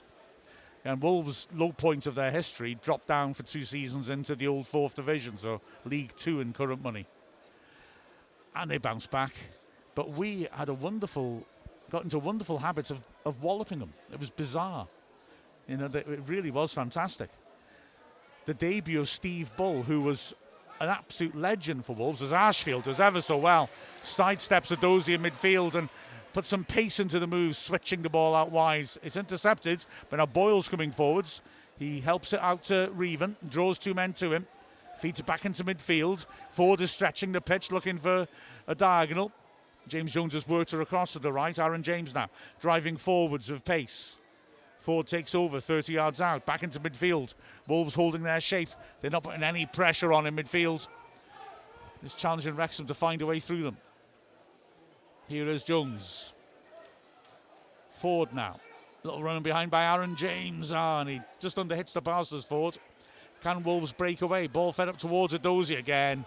Rathbone is anticipating that pass before it's played and intercepts.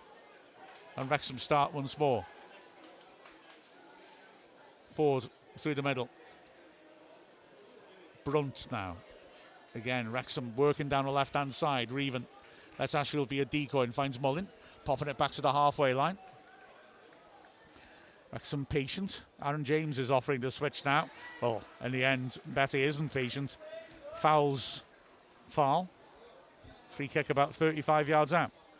I think it's moments like that with Harry Ashfield that we've seen a few minutes ago that do show you them glimpses of sort of Elliot Lee, isn't it? Just that, them little body feints that just sort of send your opposite man the complete other way, and just gives you that extra bit of space where you can then really get at your opposite defence.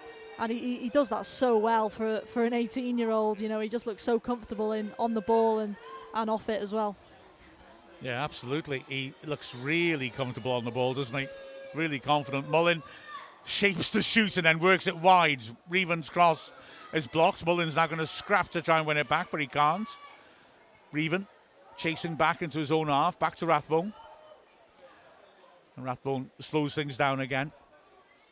Yeah, I think you're absolutely right about Ashfield. And also, it was nicely put. Glimpses of Elliot Lee sounds like an exhibition I want to go to. Wolves feed it down the flank. Holman won't get there. Brunt fakes the back pass, goes in the other direction, sends Holman charging towards Burton, but the Matador is gone. Fowl gets it well to win the header, but Mullin isn't in the position to run off him. And Betty now on the edge of the box. Yeah, we were party poopers to Wolves. As I recall, we did a double over them both seasons, and Steve Bull's debut, like I say, an absolute legend of the club, as George Dobson's going to come on. We won 3-0 at Molineux on his debut, which is remarkable. Here now in midfield, Wolves have used Oganaka, and he's worked it across. Chance for a shot from the edge of the box. Well blocked by James. Neat little chest down by Rathbone. And then Ashfield digs out a great ball looking towards Mullin. It's well intercepted. Nice idea. Pond now. It's all a bit narrow. Ball's fed down the left. Holman again is working hard. Big, well-built striker. Feeds it back into midfield once more. Holman gets a neat little pass and feeds it back into midfield again. Wolves just moving it around a little bit more snappily, but Rathbone steps up for pressure on the ball. Brunt does too. They've not managed to get it back, and the long-range shot is a decent effort. But Burton always behind it. Too straight from 25 yards out to trouble him. Certainly a little bit brighter though. Subs that have come on have just raised the tempo a little bit, moved the ball a little bit sharper in that final third. They've created a couple of half chances for shots, and that one, good strike from outside the box, but comfortable for Callum Burton. Neat little bit of juggling in his own half by Ojanaka. And now here's Pond again. He's got a runner going down the left and sees him, but Aaron James does too and finds Ford, who looks to get a turn in. Good work that to hold his man off and sweep it back across to Boyle. Wrexham again building from deep. Yeah, but the Mark Kendall story was I was on the cop and it was hilarious. He was playing. Oh, as Wolves actually win it back. Let's see what they can do here. There's a Dozy again, good early pace, and he drills a shot just wide of the top right corner. Burton was jumping desperately. Good effort again. They're showing a good character here by keeping going, aren't they? As Harry Ashfield is the player being replaced, and he's going to get one hell of an ovation, isn't he? He deserves it. Yeah, again, I think he's done really well today. You know, a lot of pressure will be on him. First start at the Stoke Kairas as, you know, a local boyhood Wrexham fan. I'm sure he's absolutely loved every second of it, and I'm sure he'll be working very hard to make sure he gets a good few more minutes with that badge on his chest. Yeah, terrific, isn't he? Did really well. And if Wolves fancy a bit of respite, hey, here's George Dobson. Sure, he'll take it easy. Yeah, he goes into the sitting one in front. Rathbone just moved into that Elliott Lee role on the left-hand side. Awkward touch in midfield. Bowden Wesser, but he's got away with it, and the ball's not long by Pond. James underneath it has been rock solid. He gets a round of applause from the warming up Stephen, Fletcher, as he heads it back coolly to Burton. Reven now, popping it down the line. Mullen has drifted out there. Foul wants it early. Mullen pops it down the line to use Reven's pace, and Pond has to go to ground to make the tackle. Throw in 10 yards out to Wrexham, left-hand side. Yeah, I've really liked the way that Wrexham in possession, back three, the wing-backs have gone really high and wide. That centre midfielder has drifted into that the relationships that they've had. Ford, this side, with James Jones. When he drops in, then Ford can go high or go inside. And the pattern certainly that they've been working on to try and get those midfielders on the ball a little bit deeper and then create that space for the strikers to run into behind. As here we see Jones dropped off on the right and Ford ahead. Wrexham slowing it down with Brunt on the halfway line, just teasing Wolves at them. It's switched to the left-hand side. Mullen is poking it there to Reven. Unlucky, tries to return pass. Mullen had got further than Reven realised. A chance maybe to play it over the top of Wrexham's high line, but they pressure the ball well. Goes back to the keeper. Jack Marriott and Stephen Fletcher are going to come on soon. As in midfield, Rathbone wins it again. Dobson keeps it simple to Mullen, only Fowles ahead of him, so he doesn't deliver. He works it out wide, and Rathbone rips it across, and Fowles' shirt being pulled there, it looked like. It's not given. Foul looks forlorn. Looked like a decent shout, that's to me. Yeah, I think it's good defending, to be fair. He gets in his way, uses his body well. Yes, there's contact. Yes, he's holding his shirt a little bit, but what's he meant to do? He's just got to try and put himself. He's not going to let him run in the box and head it in, is he? So he's going to put himself in between the ball and the man. He's going to try and get some sort of leverage on him and ease him out, and he certainly did that. There's nothing in that for me. I'll stop being realistic. I was dreaming then. Dreaming of a Callum Burton penalty. Anthony Ford on the halfway and right-hand side. Sweeps it across to Brunt. Yeah, I'm telling this Mark Kendall thing in installments, but basically he wore tracksuit bottoms and decided he wants to take them off because he had shorts on underneath. It wasn't some sort of dirty protest. Trouble is, we kept breaking on him all the time. As Mullen drops off from an offside position. And now the two strikers will come on, Marriott and Fletcher. And, well, you've got to assume it's going to be foul. There you go, there's foul. And Mullen. And foul gets a standing ovation. That's great to see. Mullen is the other player with Rome. Yeah, foul. Well, Feedy's got his Wrexham career properly going now, won't he? Yeah, he'll be delighted with that, as will all the backroom staff at the club, I'm sure. You know, there's nothing harder than getting that first one. He'll hope now he's got that, they all sort of flow in. But he'll be really happy with that performance. I know not everything went 100% right, but he's got that goal. I thought he did have actually some really nice little touches as well, but you know, really good to see him get that first one under his belt, and hopefully many more. Well, I think it's the biggest smile, isn't it? I don't think any player's very happy to come off and be subbed off, but when he walked off and the little fist bump by Phil Parkinson, he'll be really, really pleased to, one, get his goal, but two, play well in a good win. Yeah, absolutely. He's shown the Wrexham fans properly what Parkinson brought him in for. Parkinson's strike rate in the transfer market is very good. And yeah, I think we can all see what foul offers today. So basically, Mark Kendall, right, he's trying to get his tracksuit bottoms off, and he's got his shorts on underneath, don't worry. The trouble is we kept breaking on them, so it was hilarious in the back of the cop watching it.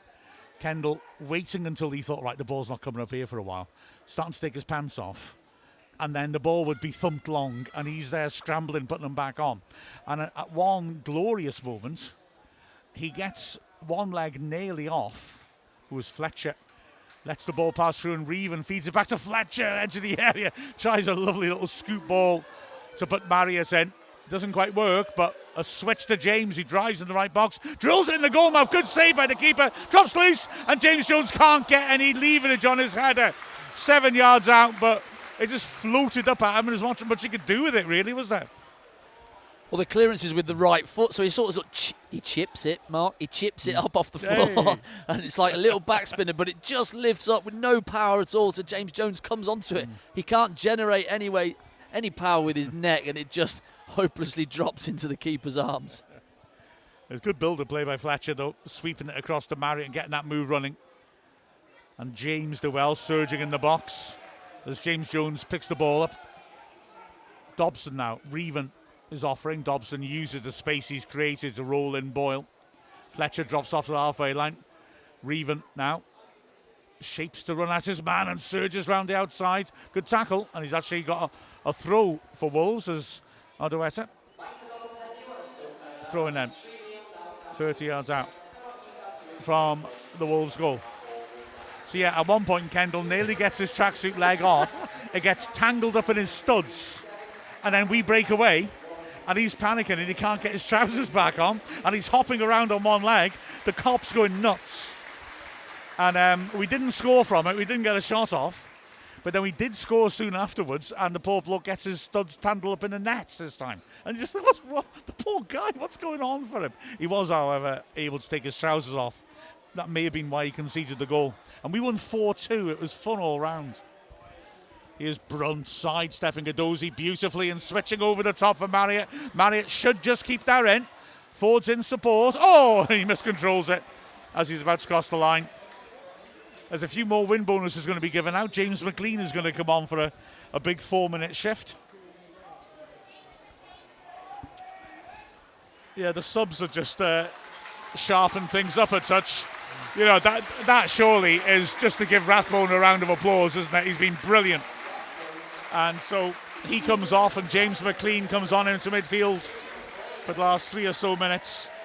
So man of the match, Mark, who would you give it to? Because obviously the votes are in and adjudicators have decided. I'd go Rathbone. I think he's been brilliant. I think Revan, for me, has been great down that left-hand side. Be interesting to see who the viewers and fans vote for. Brunt. Are you going to dive in, Mia? I probably would go Rathbone. I just think he has set the tone. Sorry to outnumber you there, Andy. But 2-1. We'll see. We'll see. You should have voted. Oh, I could have voted multiple times, couldn't I? The VPN is on my laptop. Fletcher holding the ball up on the centre spot, drops back into his own half, turns, 3 minutes left. 3-0 to Wrexham. Fletcher finds a great ball for Marius, who tries to chest the ball down to McLean, can't quite manage it. James Jones, beg your pardon, it was. McLean has gone to the left side of that midfield trio now, with Jones on the right. He's got the captain's armband on now, and is also wearing one red glove, like some sort of Michael Jackson Wrexham tribute act. So I noticed this the other day when we were at Stevenage. Oh, the terrible pass, and here's Marriott one-on-one with the keeper. Can he finish? Oh, great block by Pond. Massive chance, but fair play to Pond. Yeah, well, I thought Fletcher might dink the keeper with the keeper backpedaling, because he got it after a little bit of a poor pass from the Wolves defender, but he doesn't. He reverses it into Marriott. Marriott's first touch isn't fantastic. He takes another one, which just gives Pond enough time to get across, and a great block. I guess it's a bandage, not a glove, isn't it, on James Jones? Yeah, so I saw it on, was it Stevenage? I think it was Stevenage. He was in the crowd, obviously not involved in the squad. Big bandage on his hand, so something. I think he's obviously done something to his fingers, potentially for a bit of protection. And then just seeing, you were saying a little red glove. It must be just some sort of softer bandage on it. He must have done something to his hand. My Michael Jackson theory's gone out the water here. Gussie's. but my Rubik's Cube World Championship attempt theory is still alive. Here's Mbete. Wolves lucky to survive that chance, and they'll take a 3-0. It's not as bad a battering as it could have been. They've looked to play good football. As Pond turns it around the corner, he and Mbete have battled very hard at the back. Mbete scoops over the top. Right, man of the match is...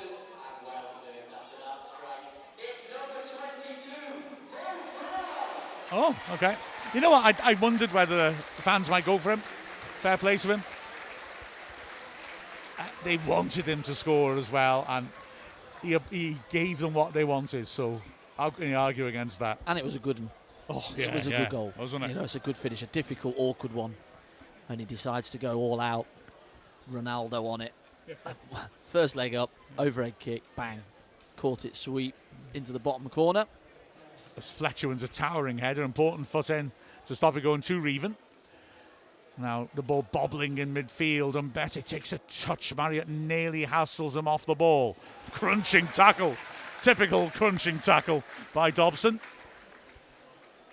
Well, he just got a little push in the back when he went for that header previously. Don't know if that just riled him a little bit for him to then react a little bit like that. I'm having it. I'm giving it somebody. He went into that tackle like he's falling down a flight of stairs.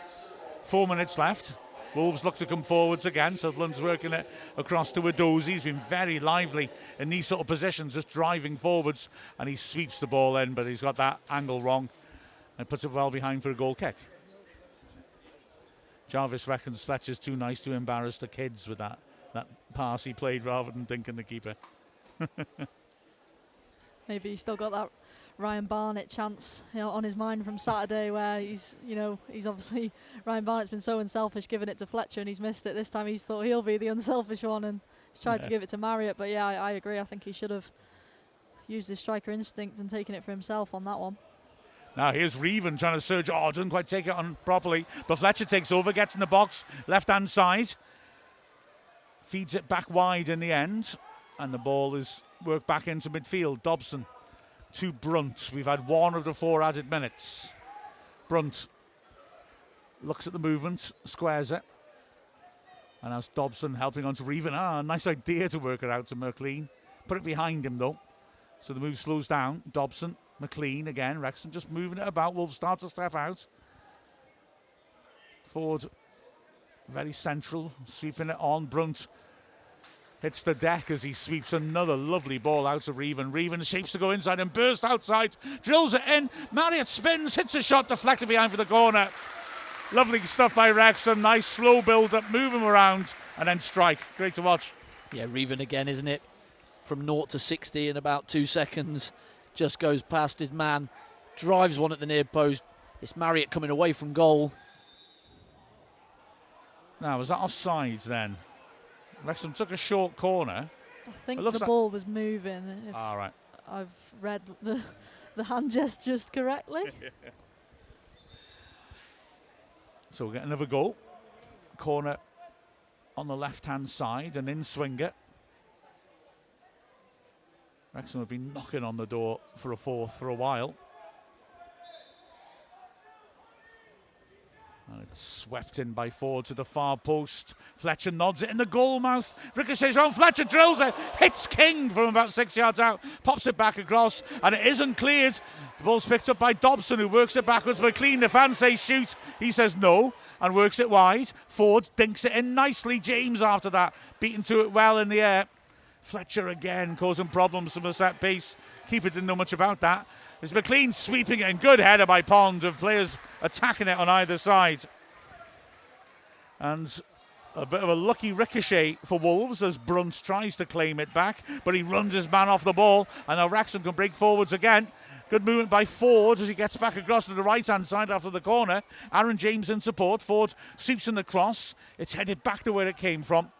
And Wolves should be able to get the ball clear now, although Sutherland's under pressure. His clearance blocked, and here's James Jones, corner of the box. Wolves just can't get out. Cross to Fletcher. Oh, well done, Mbete. Stretches and just takes it away from him for another corner. Fair play. fair play to the centre halves. This Wolves team, they've stuck at their task, thrown bodies in when needed, they've blocked things, headed things. They've not chucked the towel in when it's gone to 3. Here's James Jones now, working it out wide, and Aaron James off balance falls over, and that, I suspect, will be it. That we've got about 15 seconds left of the added time.